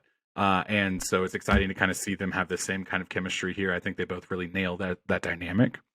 Yeah, I like her. I want to see what they're going to do with her portion of the story, and I'm looking forward to it.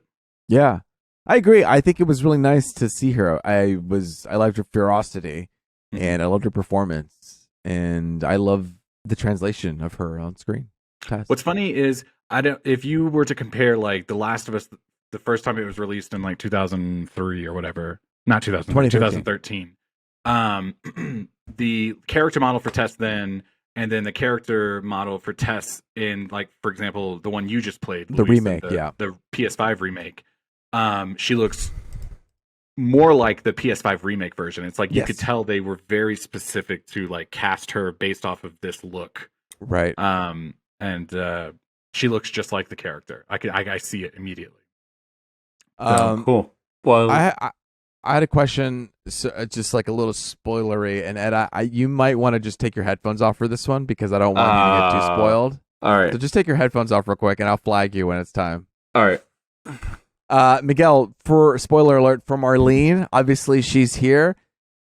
What's your assumption? Do you think Marlene is Riley's mom, and that's how she is connected with Ellie? So I don't remember that. Like I said, I told you previously, like I didn't really play the DLC more than the one time, so I don't really remember much about it. But the way she mentioned that character, I did get that vibe. Like, oh, is this a thread that they are, giving us in the show that's not really in the game? I don't remember that.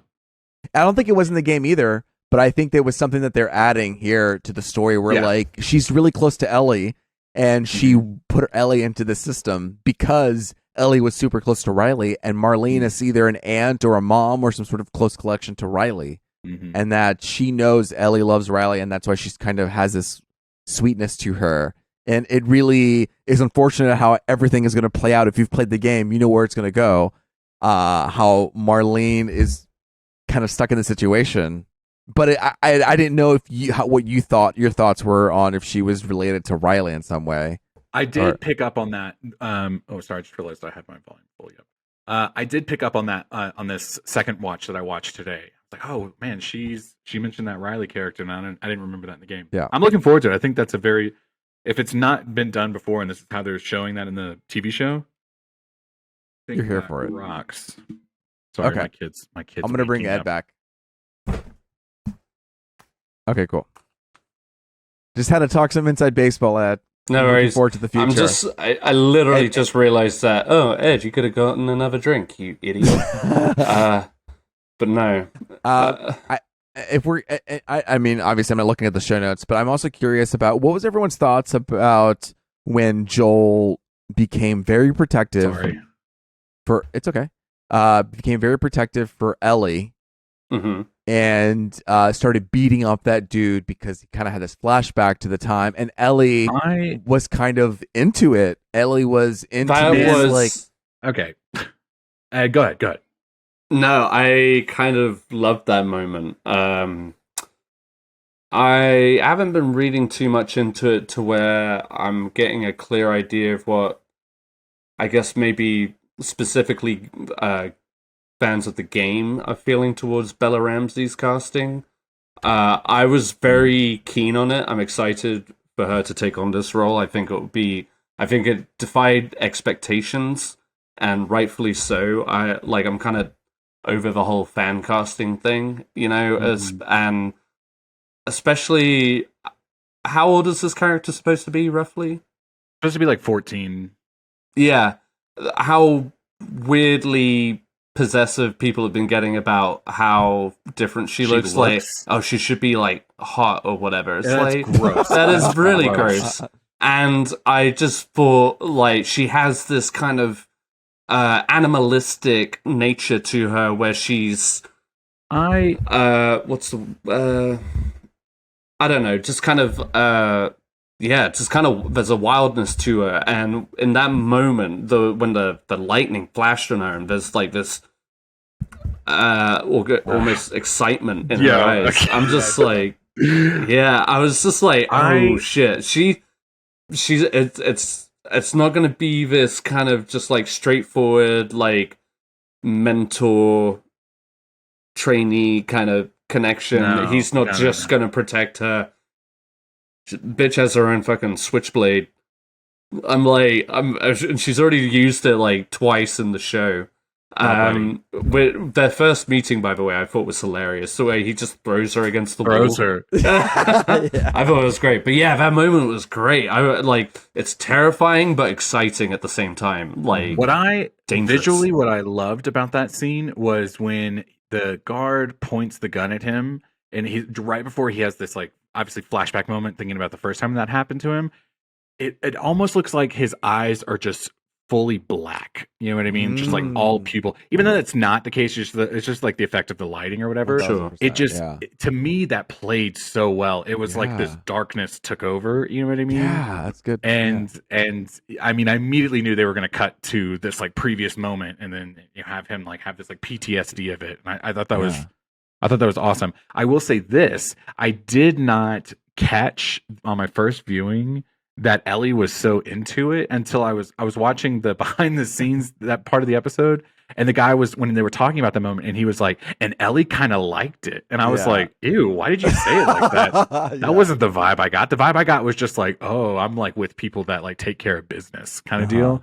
And then on repeat viewing, I was like, yeah, she does this like snake thing, like let me come into the scene here. I was like, whoa, slow your fucking roll. Like, why are you being weird? Yeah. I will say, talking about Bella Ramsey being cast, this has been like discussion basically since she was cast, was I don't think she's right for the character. I personally bought it immediately just from seeing her on Game of Thrones and the character she played in Game of Thrones. Yeah. Later, I just knew that, okay, she's got that spunk that Ellie has. You know what I mean? Like, she is going to still be her own different take on the character, but still has that kind of energy that Ellie needs. So even though she doesn't look 100% like the video game model, you know, it's like she's absolutely nailing the character, and I think that's what really everyone has been perfectly cast as. You know, I mean? They all bring the vibe. This is also like when they talk about like changing the race or changing the gender of a character, and the internet is always like, oh, they're so fucking woke or whatever. This to me was a great example of how changing those things, but still having like the heart of the character, the core of that character be so forward. It's like none of those things really made it worse at all. So the people that are bitching are really just kind of like telling on themselves. You know what I'm saying? Yeah. It's like, I thought Nico Parker, who played Sarah, just perfectly embodied that character. I saw Sarah at the moment she was on screen. Same with Ellie, even though she doesn't look exactly like the character. I bought into her spirit of Ellie that's kind of still there. Absolutely. And we have Joel and his brother being, they're of his like Hispanic or Latino origin, as you know, in the game they weren't. Here again, it doesn't take away from the character at all. You know what I mean? It's not like some political comment on anything. It's just this is how we're portraying these characters, and he they really still does feel... look like Joel, and he really carries himself as Joel too. So it really is nice to, and he has that protective, like primal protectiveness that he has almost outside of him. Like it's something that he's not even making a conscious decision on. He just kind of acts on instinct when he's being protective of Ellie. And it really, this whole episode is a setup. I mean, it's a setup for things to come. And boy, oh boy, let's strap in and see what happens. And they were showing clips of like what's to come this season, I think it was. And there was that final shot of him with a rifle. And I was like, that is the scene in the hospital where he is just wrecking havoc. And that's going to be an insane scene. And I hope it's going to be like a one take situation. Now that I'm down for. Hell yeah, dude. Like, yes, absolutely. And it can be done on an HBO budget. Like True Detective season 1 did really good. Yes, dude. Yes. I wish Ed was here because he would jump on that. He loves that. Yeah. But no. One of the things that I read on the internet, and I kind of felt it too when I was watching the episode, was he beats the shit out of this cop, and then they go into the contamination zone, and he picks up the cop's gun and he puts it around his shoulders. Yeah. And to me, like that felt like I'm in the game again. Yes. Like, you know what I mean? Absolutely. Like, I'm picked up his weapon, gear and you're moving on. This is my new one, and we're moving on. Same when they talk about earlier when he gives him the drugs, and it's like, I need my bag back. You know what I mean? Like that's very like every little resource, even if the things that we take for granted are all precious now because you can't just go get another one of those things. Yeah. And when he was also talking about we can get all this Fedra gear, like even though it's worn down, like it's still better than going out there alone. But no, I was hyped. I was like, and I was also thinking, we're getting like a machine gun like at the start. Like that doesn't happen. I don't even know if they get a machine gun in Last of Us. You get one in Last of Us Part 2 at the end of the game. I wonder if we're gonna get a shiv. Very important to get a shiv. Dude, we got to get all. Dude, you saw when he was packing up for the gear, he got a couple of holsters too. Yeah, I was like, yeah. They had that workbench and everything. I was like, okay, here we go. Yeah, dude, no, they're giving you those little like tastes of the game without, well, it's interesting because super forward. I'm not saying it was a great adaptation, but Halo on Paramount Plus is trying to do the same thing too, where somebody dies, picks up the gear, moving on, because that's such a huge game mechanic. And I think it was so well subtly done in this show, where beat him up, take the gun, moving on. You just got to keep going. Got to keep going. Yeah. Let's see. What else do we have here? Did you listen to the Last of Us podcast? Remember when you were talking to me about how the podcast? I am excited to listen to it. No, I have not listened to it yet, though. I like that it's the original actor, Troy Baker. Yeah, I think so. Is that a Blink-182 guy? Hold on. Yeah, no, hang on a second. You're fucking me up now. American voice actor, Troy Baker. Yeah, you're okay. Right. Yeah, no, I'm excited because he's done, a million different video games that are all very popular. But I think it's easy to say, or fair to say, that this is like his most famous one. So I like that they're giving them things to do, and not just completely like forgetting that they're really the reason why we're watching this show in the first place. You know what I mean? They did such a good job in the game, and I know him and the actress that plays Ellie in the game, Ashley Johnson. They're in the show at some point, like a 1 or 2 episode. Yeah, they got a couple of credits. Well, what's her name? Marlene, who is the character in the game, is playing the character. Right. It's the same thing. This is the same thing in Mandalorian, where the character who was the voice actor in the Mandalorian also showed up as her female character. We're also getting Marlene playing her role, and it was so funny because I didn't know that, and when I heard her voice, I was like, "What?" Like I felt triggered knowing this comfortable voice of like, "Oh my god, it's Marlene." And she's got a really good arc in the Last of Us story. She comes in the beginning, and you don't really see her for most of the game. But when she comes back, I really feel like there's a good weighty, couple of scenes for her. Yeah. She also has a couple of scenes in the Last of Us Part 2 in flashbacks, and so I'm interested to see how well she'll be received this season because she's a super dope character. Speaking of flashbacks, I think we're definitely going to see the DLC being played here as flashbacks for the show, probably like to break up the season. We're also going to see the progression of just how, a love conquers all and how that can be a bad thing, and how love becomes very primal and intense, and how that delves into like a very good and bad thing, what happens. And so that's what's interesting about this story. They're doing such a I agree. Now you think about it, now it's got me thinking about relationships that we're going to see that are going to kind of like build on that theme of, and so obviously like Joel lost his daughter and is gaining Ellie, and that's going to be the main story. But then it's like we talked about, they meet those two brothers later in the game when they get ambushed. There's the Inuit couple from the trailers, you know what I mean, that aren't in the game. Even Nick Offerman's character, who we never see. His partner. Now we're going to see both of them together on screen. So it's like these relationships in this, post-outbreak world are going to be super important. And I think it's going to be in a way that the video game couldn't necessarily tell those stories. Or this is just a different medium. We're going to be able to see them in a different light. So I'm kind of, if anything, it's going to be a story about relationships specifically, very much so, and how people kind of come together. And how do you come together when you are hitting a difficult thing like this? One thing I wanted to point out about the podcast before we wrap up is how the show came to be. So the guy who, man, I'm so unfortunate. The guy the showrunners, do you remember the names? Craig Manson and Neil Druckmann. So Craig, he obviously worked. Yeah, so Neil worked on. He was the creator of Last of Us, and he helped get that going. Craig was for Chernobyl, and he played the game, super into it. And PlayStation was like, "Which one do you want to do?"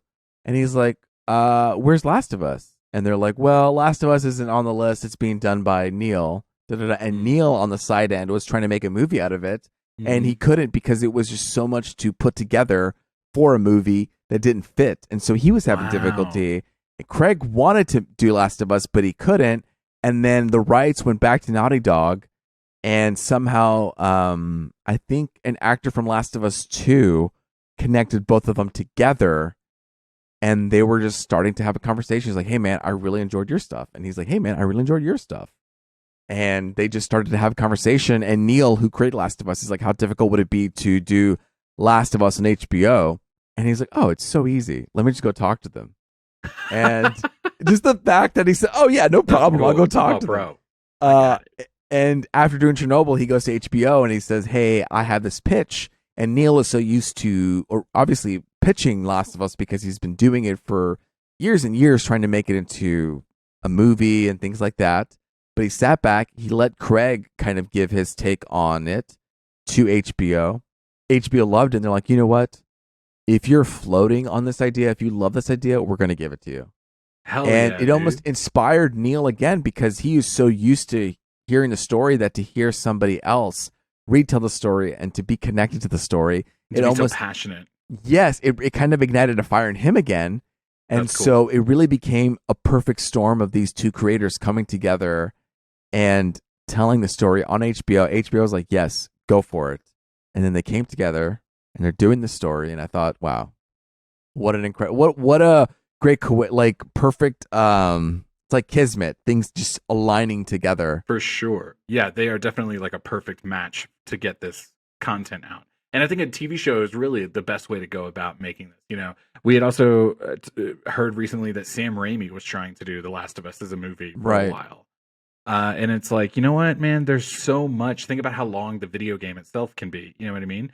It's TV, I think, is the perfect medium to really adapt video game stories, which is maybe why people are so hot on this adaptation. You know what I mean? Just because simply it's going to be given the time to tell that story. Whereas a movie like Uncharted has an hour and a half to 2 hours or however long. Yeah. And you got to cram so much in and make it more streamlined. The show is so seasonal too. Like you go into like, it says, I remember chapters being like fall, winter, spring. And that just fits the TV so much. Yeah, Ed. I'm very excited going forward. Cannot wait to see where this story takes us. Yeah, I will say, Ed, it gave us an opportunity to kind of talk about, spoilers, spoily video game spoilies. So yeah, that we don't, totally. To have to get you off the headphones the entire time, so that's okay. So it was you who was fucking with my internet, you son of a bitch. I did it right after I got kicked. I said someone else got to go. So tune in, keep watching Last of Us. I think we're going to keep talking about it. I think we're going to do a mid-season review, and we'll also do a season finale wrap up of the whole show as we keep going. Stay tuned, Last of Us. Well, stay tuned at Punch Drunk Nerd. We'll continue to talk about it. For example, obviously my story came out 3 days ago, but I posted on Instagram how Pedro Pascal, when he's holding a gun, looks just like the Mandalorian. And I was like, what the fuck? That muscle memory kicks in, Dude, for real. I mean, and when we shared that photo of them back to back doing that, it's like, damn, he really is holding that gun just like that. He really is. I had to pause and I had to go back. I was like, wow, you really are the Mandalorian, Pedro Pascal. Hell yeah, dude. The Mandalore. The Mandalorian. So yeah, Last of Us. Beautiful. What else we got going on, boys? Well, I think it's what we're into. I think we're just catching up with what we've been into. Okay. Yep. I like how we alternate between everyone. So maybe we can do that. Okay. Luis, what have you been into, man? Tell us. I'm usually last. I know, but it's not in the notes, so I have no idea what you're going to say. Yeah. That's fair. That's fair. You know what? I've been watching so many good classic movies. I've spent... Let me tell you how many hours. I'm going to clock this. Because we had our 22... I spent... In 1 week, I watched 33 hours, 16 movies in 1 week to catch up. And boy, oh boy, it was wonderful. But it also was a lot. So this week, I went on a different route, and I watched a bunch of garbage. What's that garbage? That garbage is Love is Blind. I know season 3 of Love is Blind, and not as great as season 1 and 2, but what a great concept, Love is Blind. If you don't know what Love is Blind is, it's a reality romance show on Netflix where couples meet each other sight unseen, and they meet each other behind walls. They go on dates with 14 other people, and they try to find their one true love, okay, for about a week. And they don't see each other at all. You have to fall in love with them just through talking, through emotional connection. And then at the end of that week, some of them propose to their lovers. And then finally, they meet each other. They spend a time in the honeymoon, but oh no, it keeps going. Then they meet their other exes who they said no to. And they meet the real world. And then finally, they leave the vacation. Then they go to the real world. They meet their family members. They meet their friends. Does the relationship hold on after that? And then continuing after that, will they continue their vows? Will they reach the final wedding post and say, I do? Okay, what an arc from not seeing each other at all to finally meeting each other. I mean, what an arc it gives. And I can't recommend it. If you want some garbage romance, Love is Blind. Again, it is garbage. But it is fun. Because you are guessing. It is like, well, are they going to say yes? Are they going to say no? Who in their right mind would do this? Yeah. Is this couple compatible? And I will tell you right now, as we speak, January 18th, 2023, that this experiment does work because I won't say where and I won't say when, but 2 of the couples are still married to this day. This is not a situation. Do they get money if they stay together? No, there's no money. There's no money involved. It's pure love. Wow. And so this isn't like The Bachelor where like they meet and then they break up a month later. These couples are still together, sight unseen, this day. 2 couples strongly together, and that to me is crazy. It's like, wow, you really not to say all of them do, because some of them do break up and they do divorce, unfortunately. But some of them stay together. They should do a show called Love is Pregnant. Go on. And where these couples start off a relationship where one of them is pregnant, typically the female. That would be who? That would be the one pregnant, but impregnated by the other guy. The other guy. and then just see how their relationship goes. Oh, wonderful. Yeah. Love is pregnant. No, love is life. You know what I mean? Yeah. Love is life, yeah. Life. Yeah, no, I'm watching season 3. Not as good as season 1 or season 2. But that's what I'm doing. All right. Passing the ball. That's it? Love is Blind? Well, that's one of them because we're going to alternate, right? We're going to go... Okay. I like how we alternate. Oh, you're right. We can go back. We'll come back to me, but I like how we bounce between all of us. Sure. Miguel. I'll be real brief about this one because I've talked about it already, but I did go back for a second viewing to the theaters, you guys. Oh, yeah, that's right. No, this is a big topic. I saw Avatar 2 again. It's funny. We have not talked about Avatar in this podcast. We've had the holidays. I got sick. We were busy, blah, blah, blah, blah, but we haven't given our opinions, and I think we should give our opinions about Avatar. Obviously, it reached our top 10s, but we haven't spoken. We haven't spoken deeply about it. Miguel, I mean, you watched it a second time. Listen, we don't have the time to get into it as much as I'd like to, but I will tell you wholeheartedly, I did enjoy it the second time around. It holds up. Yeah, I think so. In the rankings episode, I did briefly mention that some of the graphics looked a little off on our first viewing in the high frame rate 3D IMAX showing. I did think some of that was improved this time around. I saw it on the Dolby digital screen with 3D. The regular frame rate, low frame rate, whatever, mid frame rate, just normal, just the right amount of frames, and I thought it looked like 90% better. You know what I mean? Like there was still a couple of shots that have just kind of like the movement is weird. Thinking back in between the first viewing and the second viewing of Avatar 2, I watched Avatar 1 on Disney Plus. And sometimes you'd get all of like the big shots of like all the avatars or Na'vi together under one tree. And it's like, you can tell like, it's odd that they're all in the same. Those wide shots is what's tough. I think the wide shots are rough. Yeah. And sometimes you get some of that here as well. But for the most part, I thought it was vastly improved. And I thought the Dolby screen or viewing in particular was great because the sound was amazing. Yo, you cannot do any better than the Dolby Atmos sound. If you want sound, you gotta go to Dolby. I wish I had seen Babylon in Dolby because I saw that shit in Alamo, and I just felt like the music and the sound in general was just like not just quiet, too quiet for a movie like that where it should be bombastic and in your face. And Atmos, literally, it's so you have surround sound where it's around you, but Atmos is also above you as well. So you have this depth of obviously front, back, middle, side, and above, and they're able to fluctuate between all that. So you really feel immersed. And you feel it, though, also. It's not just hearing it. You know what I mean? Like every time something reverberates, you know what I mean, in the lives of these Na'vi. Yeah. You know, you feel it in your seat. Also, you guys, let me tell you about my theater experience real quick. Y'all are going to dog on me a little bit about this. And my seat choice on this one, okay? Now, this was left. No, did you go into disabled? I did something different, okay?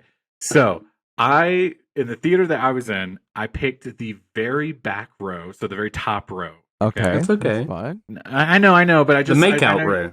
I know you got... And let me tell you, baby. Okay. My spot was insane. It was one of those like half rows where it was only like 8 seats, and then they did like this wooden barrier that kind of like framed the seats, and then the whole second half of the area was just like a walkway for you to like walk to the stairs and go down on that side if you wanted to. When I was up there, I was all by myself. No one was on the row with me. No one was on the row in front of me or in front of them. That's nice. It was on one of those like special recliner seats. So it was like I was reclined but raised at the same time. Yeah. You know what I mean? I basically saw only the screen and no one else. And the only shitty drawback was how many fucking steps I had to walk up just to get to the back. I thought I was at Red Rocks, man. Good. I was like, by the time I got to the edge, man, I was like, damn, I'm all the way up here. But it was so worth it because I felt like a fucking king, dude. Yeah. I was just like, no one was on the row. I had this like wooden frame around me, so I had this like massive armrest. You know what I mean? Yeah. I kicked off my shoes. I fucking should have brought a blanket. You know what I mean? Dude, I was comfy. and it was a great showing. All that to say, 10 out of 10. Avatar 2, the second time around, loved it. Good. Did not get up, even though I knew what was going to happen in every scene. You didn't go pee-pee? I didn't go pee-pee not once, baby. That's awesome. All right, dude. Like I genuinely cannot wait to see it again. And right now, I am pushing really hard to get Sarah caught up on the first one, so that she can come with me and see the second one. I think because I just want to. I think so too. But she'll ask a lot of questions. Well, no, but she wants to. She's just like, I'd rather see the first one. She'll sit on your bad side and be like, "But who is that? Why is he here? Why are they blue?" All I can remember is Took. So I will say it is kind of hard as far as like a storytelling aspect to remember these characters' fucking names. Like we were having a hard enough time remembering Jake Sully from 2009. Oh well, I can. Jake Sully's easy. I could not have told. I will say it. God, the guy from Clash of the Titans. Warms every time that Zoe Saldana's Neytiri says, "My Jake." Yes. Like, I wish a woman would say, "My Ed." My Sarah. I like that. Oh man, I'll start a group chat with y'all Sarahs, and I'll let them know. That's what you guys want. I want them to see us. Maybe Sarah will say it in her vows to you. Yes. My Louise. Well, I see you. We'll live stream it on Punch Like Nerd. But no, I had a great time. I will say, I mentioned this when we previously talked about it, I think, is Luis and I had this conversation that the internet was having. Was this movie's making billions of dollars and yet no one's talking about it. You know what I mean? No one in our circle is really going like, "Oh, I've seen Avatar 2. I would like for those 45 people listening right now, if you haven't seen Avatar 2, like, it is okay. Go see it. Like, don't feel this like pressure to be like, "Oh, fucking people will hate this movie," or I think it's gonna be stupid. Like, just fucking see it and decide for yourself. Yeah. I thought it was great. I had a great time. For my money, it was better than the first movie. It is genuinely the best theatrical experience of last year. Second, I mean, it's an experience of. No, Top Gun was really good, but this, Don't Worry, Darling was up there. I wasn't. I didn't think I was in a plane. You know what I mean? I wasn't really? A pilot. But when I saw Avatar, I was in Pandora. You know what I mean? It was an experience. Yeah, it was an experience. Luis, you got a look on your face. I felt like I was in a plane, but I understand what you're saying. It's really tough. That's what I was going to say, man. I felt like I was in that cockpit. Those two really. Those two, okay, those two, whatever. Yeah, I'm trying to praise Avatar back to the theaters. Yeah, absolutely. And it's drawing close. It guaranteed it's going to pass $2 billion. Whether it's probably going to end up being in the top 5 greatest of all time, for sure. Zoe is just getting. That movie, Avatar, Avengers Endgame, Avengers Infinity War, she's like the biggest moneymaker. When they talk about that like formula about like success for studios and actors combined, you know what I mean? And the fact that she's been in multiple billion-dollar franchises. Including Pirates of the Caribbean, too. Holy shit, she's in Pirates of the Caribbean. Yes. Yeah. Only in the one. But imagine that one. She was like, "Oh man, I got this one good role, and like maybe I'll get like one more good one." No, Zoe. Don't worry about it. Zoe. I will say this: with my ongoing criticism about Avatar 2 is that there was not enough Neytiri. Oh man, but can I tell you though that some of my favorite moments was when she was on screen. Let me just real quick run down these quick favorite moments, and we're gonna move on. I cut. Okay, man, when they kidnapped the kids the first time, right? Like they accidentally stumble upon each other, right? Mm-hmm. And he tells them, "Oh, they're over here," and then they get captured. And then they show up at nighttime while it's raining. And the first time that they even realize that Jake, Sully, and Neytiri are even in the area is because Neytiri is like doing this like bird call or whatever. You know what I mean? And they all look at each other going like, "Oh, that's her." I thought that was such a great way of like feeling her presence, you know what I mean, without seeing her on screen.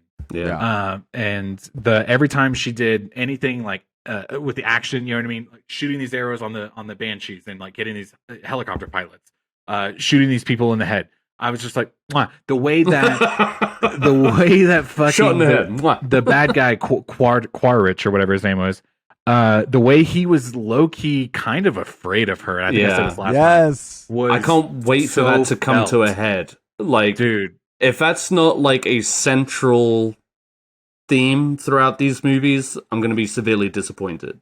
I don't think the Na'vi, I don't think any of this works without Zoe Saldana's character, because she was one thing that I loved about the first movie. And if you think, sorry, I'm stepping on you a lot. No, I am too, likewise. But yeah, we're on the same page. If you think about, Kate Winslet is a phenomenal actress, and I think she does a phenomenal job as her character. She does. I don't remember, in Avatar 2: Way of Water. She's very good.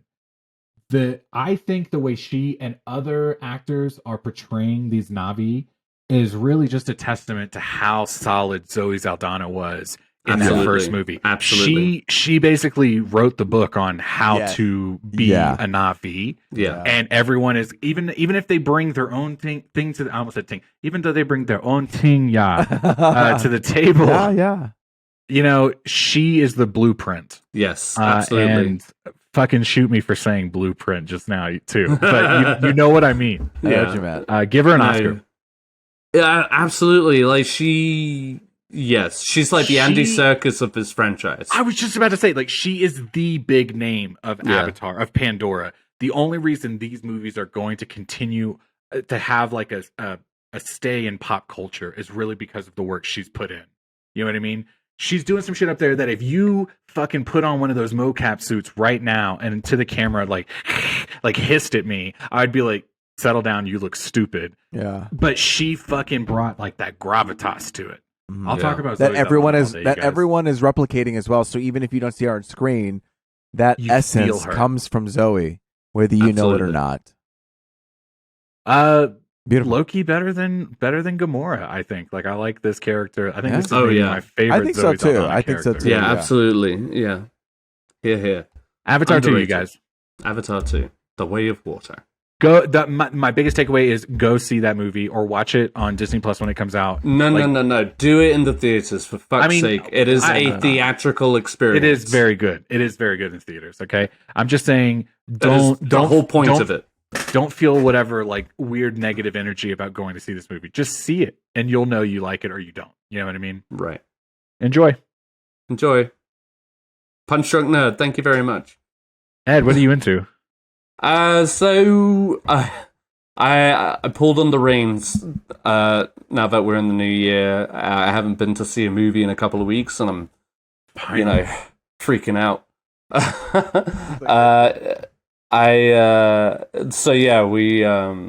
We've really just been kind of getting into some books and catching up on White Lotus. Books. So books, they are made of paper with words. Run that by me. Stories. Yes. Yes. So we finally caught up on White Lotus, and we literally finished season 2 last night. So we are all caught up. And what a journey. I gotta say, I was telling you guys, like, my favorite thing about season 1 was Armand. I would watch a whole show centered around him, but obviously not, because he's dead. Spoiler alert. How did you feel about that when it happened? When he actually died? Oh man, I was very bummed out, but like I had that feeling building up to it. It's just like he's going off the edge. I feel like something bad is either going to happen to him or around him. He's going to be involved, kind of thing. Because the people that you want to die in the show don't die. They don't die. And maybe that's my biggest problem with the show, is that it hardly gives you anybody to root for. Because they're all such pieces of shit. But I do love Armand. I thought that the second... it's hard to say. I don't know. Oh, here we go. Say it. What do you think? Season 2. I don't know. See, that's the thing. I felt... They're different. They are different. They are very much different. And, like, the second season is more sex-centric. The first season is more, I don't know, more it's about rich white people. Yeah, it is about rich. It's like rich entitled people. Both seasons are about, rich entitled people. Both seasons are about rich entitled people. And just their kind of, like, complete lack of self-awareness. It's fun until it's not. You know what I mean? Like, to the point where, like, specifically in season 2, the Aubrey Plaza plotline gets so kind of fucked up. Yeah. It's not fun. It's kind of just like stressful. It is stressful, and it doesn't give you any kind of conclusion, like nothing reassuring about it. It's just like you're kind of left to wonder, like, you guys just carrying on, and this is so, which is fine, but like it doesn't really give me anything to root for, because I hate all of them, and I know I'm not going to see them grow as characters in the next season. And I can't say that Jennifer Coolidge, who being the sole character who does carry on between the seasons, like, she, I don't know, she suddenly... I mean, don't get me wrong, I like her character, but like at a certain point, at the end of season 1, I kind of hated her character. And going into season 2, I was just like, she's just kind of so ridiculous. But I did kind of love her ending in season 2. Yeah, you did. That, like, last scene with her was pretty incredible, the way it was done. I thought it would have been hilarious had she, spoiler alert, killed all of those guys, and then they turned out not to have been trying to actually kill her. Yeah. But even the creators said, no, that was definitely what they were trying to do, is kill her. So it was, it just like very mixed feelings, a lot of just like tense moments with not a lot of levity. I mean, there's levity. What I did enjoy about the second season is just like over all of the shit, the 2 escorts come out on top, and it's like a happy ending, which is kind of beautiful for them. Yeah. And everybody else goes home as they were. I don't know, but it's an interesting show. But there are very like moments. There are some great one-liners, like F. Murray Abraham describing how this woman gave him a hug, and it's just like, and I was aroused. It was just like like I was aroused. Yeah. Perfect delivery from him when he was just like, it's a penis, not a sunset. Like, that was just some great line deliveries, and some great, like, roles for some, like, solid character actors, but overall, I'm just like, I hate these people so much. And whereas, like, with Succession, like I said, there's, like, a running story, so, like, you see how these characters progress or fall apart or whatever. I'm not saying that the characters in Succession are any less like shitty people. They absolutely are. They're like the mega rich who kind of control the country, essentially. So, and it's also a little bit more smartly written. Just in my opinion, I guess. But I think it's a much tighter show. I felt like season 2 kind of dragged on a little bit in the White Lotus. Oh, no. Just like a little bit. Overall, I enjoyed it, whatever. Like, just because your favorite character wasn't back, but you enjoyed those Italian boobies. I know you did. Those 2 scoops of gelato, baby. I did. No, all to say, like, I did like those 2 characters. Like, I love their growing relationship with the hotel manager. She was great. I enjoyed her a lot too. So yeah, like, it's just like give and take. I get it. It's just to tag on what you were talking about a second ago. I kind of like, unlike Succession, which I love that show.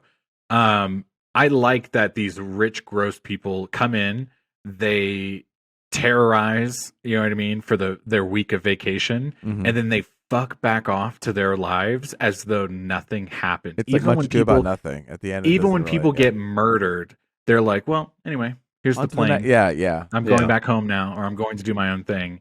And that it kind of is just like, yeah, when you're ultra wealthy, you don't have to care about anything. It's like the inverse of storytelling in some weird way, where like they really don't learn anything, but that also speaks to these type of people. But we who, like, don't really learn anything. They're just like, yep, going to keep moving on to my life. Like, oh yeah, like in the second season, having a threesome might not be as fun as we all fantasize about, or like sleeping around or whatever. It's just like, oh yeah, it does just actually suck. And when the Italian family, it's inconsequential. The F. Murray Abraham family, when they have this idea built up in their head that, we're gonna go meet our distant relatives and they're gonna welcome us into their home, and then they finally get there and they're like, get the fuck out of here! Like we don't care anything about you. You know what I mean? It's like they live in these fairy tale worlds and they don't realize that like the real world is happening and it has nothing to do with you. You know? Yeah. And that's what I kind of like. You come in, let me see your little slice of life, and then get the fuck out. Sure. Again, I would throw so much money just to see like a Fawlty Towers version of Armand's story. Ed, I've got great news for you. He's in The Last of Us. That plays Armand is in The Last. So you ever want to step on my fucking line again? All right, I don't know who you think you are. I got excited about it today. A little piece of joy. Okay? I didn't know that. Wow. Yeah, he's gonna be who, Ed? I don't know, a guy with a beard. And he talks to Frank. Nick Offerman. Frank. Oh, that's Frank? And for once, Nick Offerman looks like he's wearing a fake beard and a wig. Well, not that we need to go back to The Last of Us, but yeah, it's just sad. Because the man can grow a good beard. Yeah. It's a wasted opportunity. Anyway, so The White Lotus, that's just what I've been catching up on. For once, I had the light load. You guys. Nice. Great. What else? Do I have to go next? Yeah, Luis. Okay. I'm reading comics. I finally caught up with the X-Men House of X, Powers of 10. This is a huge comic event. If you're into comics or you're trying to get into comics and you love the X-Men, I would say jump in on here. A lot of it's a time when they reinvent what the X-Men are doing.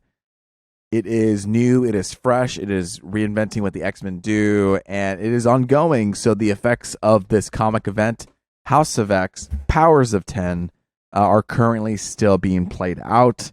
It was really fun. They are two comic series that are one, they intertwine with each other. So you read one, then you read the other, then you read the other, and they all kind of inform each other. It's the same writer who did the series Secret Wars, which obviously the Avengers series, we know that's coming out later. So he also did this new X-Men run. So yeah, I've been watching that. I've been reading that and getting into the X-Men in comics. So there's not really much to say except if you want X-Men, read that. It's only 12 issues. 6 issues of House of X, 6 issues of Powers of 10. Bada boom. Great. So 24 total. No, 12.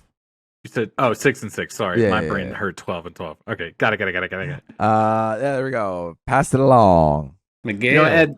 Ed, do you have anything else tonight, or was White Lotus your thing? That was it. Yeah, I was going to say we've been running kind of long, so I don't want to talk too long about this one. I'll just quickly say that I did. But no, this is the one I want you to talk about. You muppet. Well, then I'd be okay to hold it as well because we've gone. No, just talk about it. No, we haven't. Talk about it. Stop talking about how long we're running. Are you guys rowing? Are you guys rowing? Oh, we're rowing. I don't think we're rowing. I think you're rowing. I saw Banshees of Inisherin finally. The Banshees of Inisherin. It was on HBO Max, so I could stream it. You guys know how I hate fucking going to theaters. And I will say this, y'all saw this in theaters? Yes, I did. Luis, did you? No. Okay, that's fine. Ed, maybe because you're from that part of the world and your ears are more attuned, I would have been fucked at the theaters watching this without subtitles on because there were some scenes where, thank Christ, I was reading what they were saying. For the most part, it's fine. Like, okay, like I'm picking up what they're putting down, but man, there's a couple of them where I'm just like, dude, you threw too many syllables in that word, and I have no idea what you just said. But I was very thankful to watch it at home. Banshees of Inisherin. I thought the two leads, Colin Farrell and Brendan Gleeson, phenomenal. They've got great chemistry. You know, the standout performance though, actually two of them. Wow, God, I'm fucking lying because all four of these roles were really good. So both of them were really good, but the two that really caught my eye that I was unexpectedly excited about at the end was Carrie the sister. Condon. You know, she did a phenomenal job. I bought her role on the whole island of Inisherin. Yeah. You know what I mean? And like how you get stuck there if you don't get out. I loved her storyline. And the Barry Keoghan, the dimwit, he was so good. Really good. You know, this was the first time, and I know he's done a lot, and I think he's a great actor. I have nothing negative to say about him at all. But for me personally, this was the first time I saw him that I was just like, dude, you're the actor of your generation. You know what I mean? Like, you are going to be able to kind of like come in and do basically anything. It's very interesting to watch. And unpredictable. Man, the way he played this character, I was thinking back, you know, like the joke in Tropic Thunder is like, you never go, I won't say it, but you know what I mean? Like he was talking about how I Am Sam and Simple Jack and the comparisons to that of this. To me, Barry Keoghan, how do you say that? Keoghan. The way he played this, like, quote unquote, dimwit or whatever they called him, I just thought was so believable. Everything he said was just so, like, a person who doesn't have a filter, you know what I mean? And I'm going to say it, and it's not like I'm saying it to be mean. I'm just saying what is here in front of me, you know? Right. I loved his character. The foreshadowing at the beginning when he talks about, like, the stick with the hook. And he's like, what would you pull with, something that you need to hook that's like a stick's length? You know what I mean? And then the end of the movie, when you see that come back, it was like, wow, I was unexpectedly touched by that moment. Yeah. And he has like such a tragic story, kind of, and it's all kind of buried beneath. The scene between him and the sister when he's like, "Do you ever think you could fall in love with a guy like me?" And she was just like, "Oh, no," and how it kind of hurt her to say that, and it hurt him to hear it, you know. While I really enjoyed the main conflict and the main two characters, I was very pleasantly surprised to have them as well, kind of keeping me hooked the entire way. Also, love like an hour and a half long movie. It's pretty quick, right? It moves along. It felt a little longer than that, but in an okay way. Like, I wasn't put off by it, and that might have been because we had to stop a lot. You know, we're streaming. But Banshees of Inisherin. I'm curious. Had you seen this before our rankings? Considering this is like a 2022 movie. Oh, interesting. Would this have ranked for you? Well, it would have made it because it would have been a movie. It would have been one of the 10 movies I could have added to the list. It would have bumped it up to 7. Yeah. I will say, one of the reasons why I was kind of hoping to not talk about it tonight was because I am curious to watch it one more time. Because I felt like at the end of it, when Kristen and I were laying down in bed that night talking about it, like, she had a different take on it. Like, she didn't like it as much as I did. And then I was wondering, well, with the things that I was picking up and she's not picking up, is it because like we weren't on the same vibe, or did I miss something, or did I misinterpret something?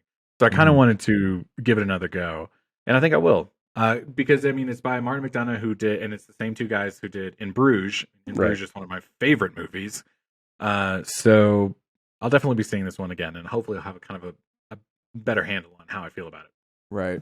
Yeah, is it better than Don't Worry, Darling? You know, like, dude, I was getting cooked about Don't Worry, Darling on Instagram this week, and you know what? Was I hurt by it? No.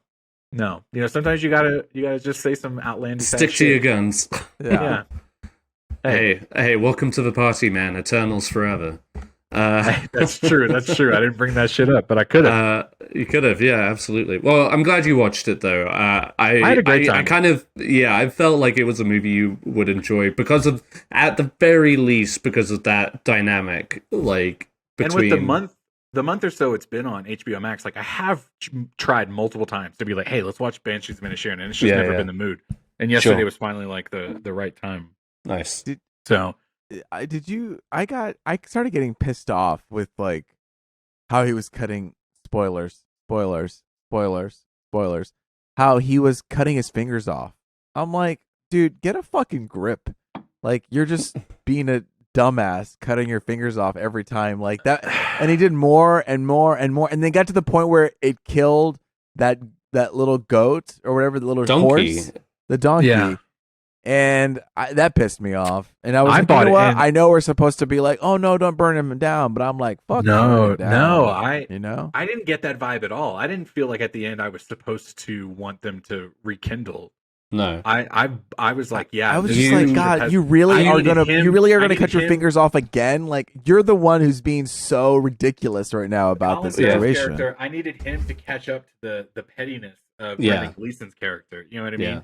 Yeah. So I felt like, oh man, this is earned in this. But moment. also, like, he is I think it does such a good job at kind of conveying like why Brendan Gleeson is just kind of done with him. Man. And it's like, it's every time that they have, like, for example, when Colin Farrell gets super drunk that one night and goes off on that, like, I'm nice, my sister's nice, like, I just want to be nice kind of thing. Yeah. And the next morning he goes back to apologize, and you could tell just like it's brilliant, just like face acting for Brendan Gleeson. You could just see his face just kind of being disappointed that it's back to the norm, and he's just like talking bullshit, thinking everything's back to normal purely because he's like, man. But you could see the irritation in Brendan Gleeson's face. The more he talks, the more irritated he gets, and he's just like,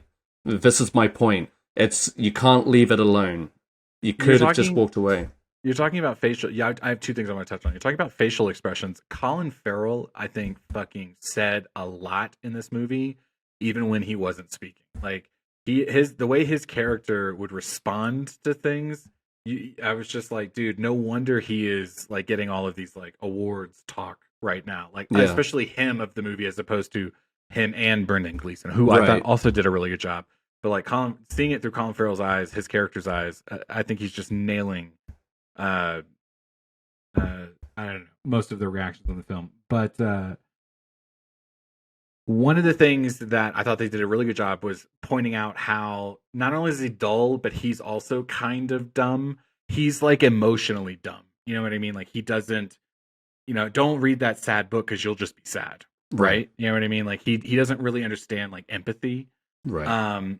And I think it's great how they have a scene between him and his sister where he talks about, well, I'm not the dumb one on the island, like Barry Keoghan's character. He's the dumb one on the island, and then right? He dies. Yeah, but then later, when Barry Keoghan's character is at dinner with them, he says touche. He says touche, and he's like two what? And he's like, oh, it's French. It's like it's just means whatever. And it was such a good moment to give in Colin Farrell's performance as well. To see him go like, wait, I thought you were the dumb one. Like, I'm supposed to at least be above you, and now I feel under this. And then in addition to that, you see his sister holding her breath when he says that, because she's just like, shit. Don't give it away. Don't belittle him right now. Like he doesn't need it kind of thing. We don't have to go on a tangent about this, but it was interesting. I've listened to like interviews with Martin McDonagh about this.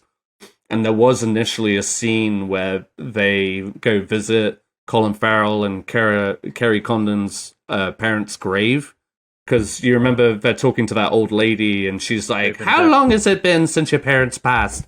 And they died the same time, implying that they kind of maybe committed suicide together. And that's why, like, Colin Farrell's so, like, against like reading or getting into sad stuff. He just wants to be happy-go-lucky, life is good kind of thing. Don't worry about troubles or whatever like that. But yeah, it's a good movie. I enjoyed it. I'm definitely looking forward to seeing it again. I love it. Yeah, the more I see it, I've enjoyed it more. So And if Angela Bassett didn't have the more showier part, like Kerry Condon's definitely my fave pick for best supporting actress. She did a phenomenal job. I liked her every time she was on screen.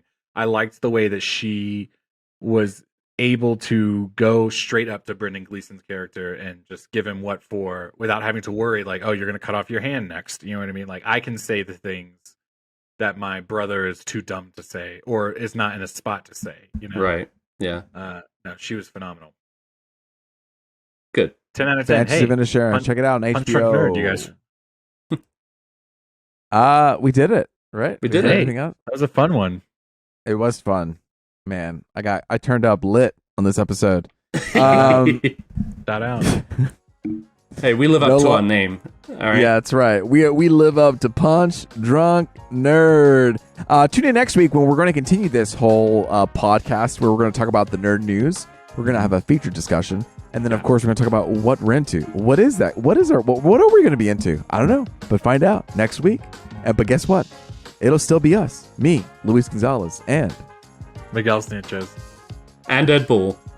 And until next time, goodbye, alligators. I see you. Is that your closing tagline? I'm going to figure it out. 2023, we're going to workshop figure it out. Yeah. Let's workshop it. Yeah. Okay.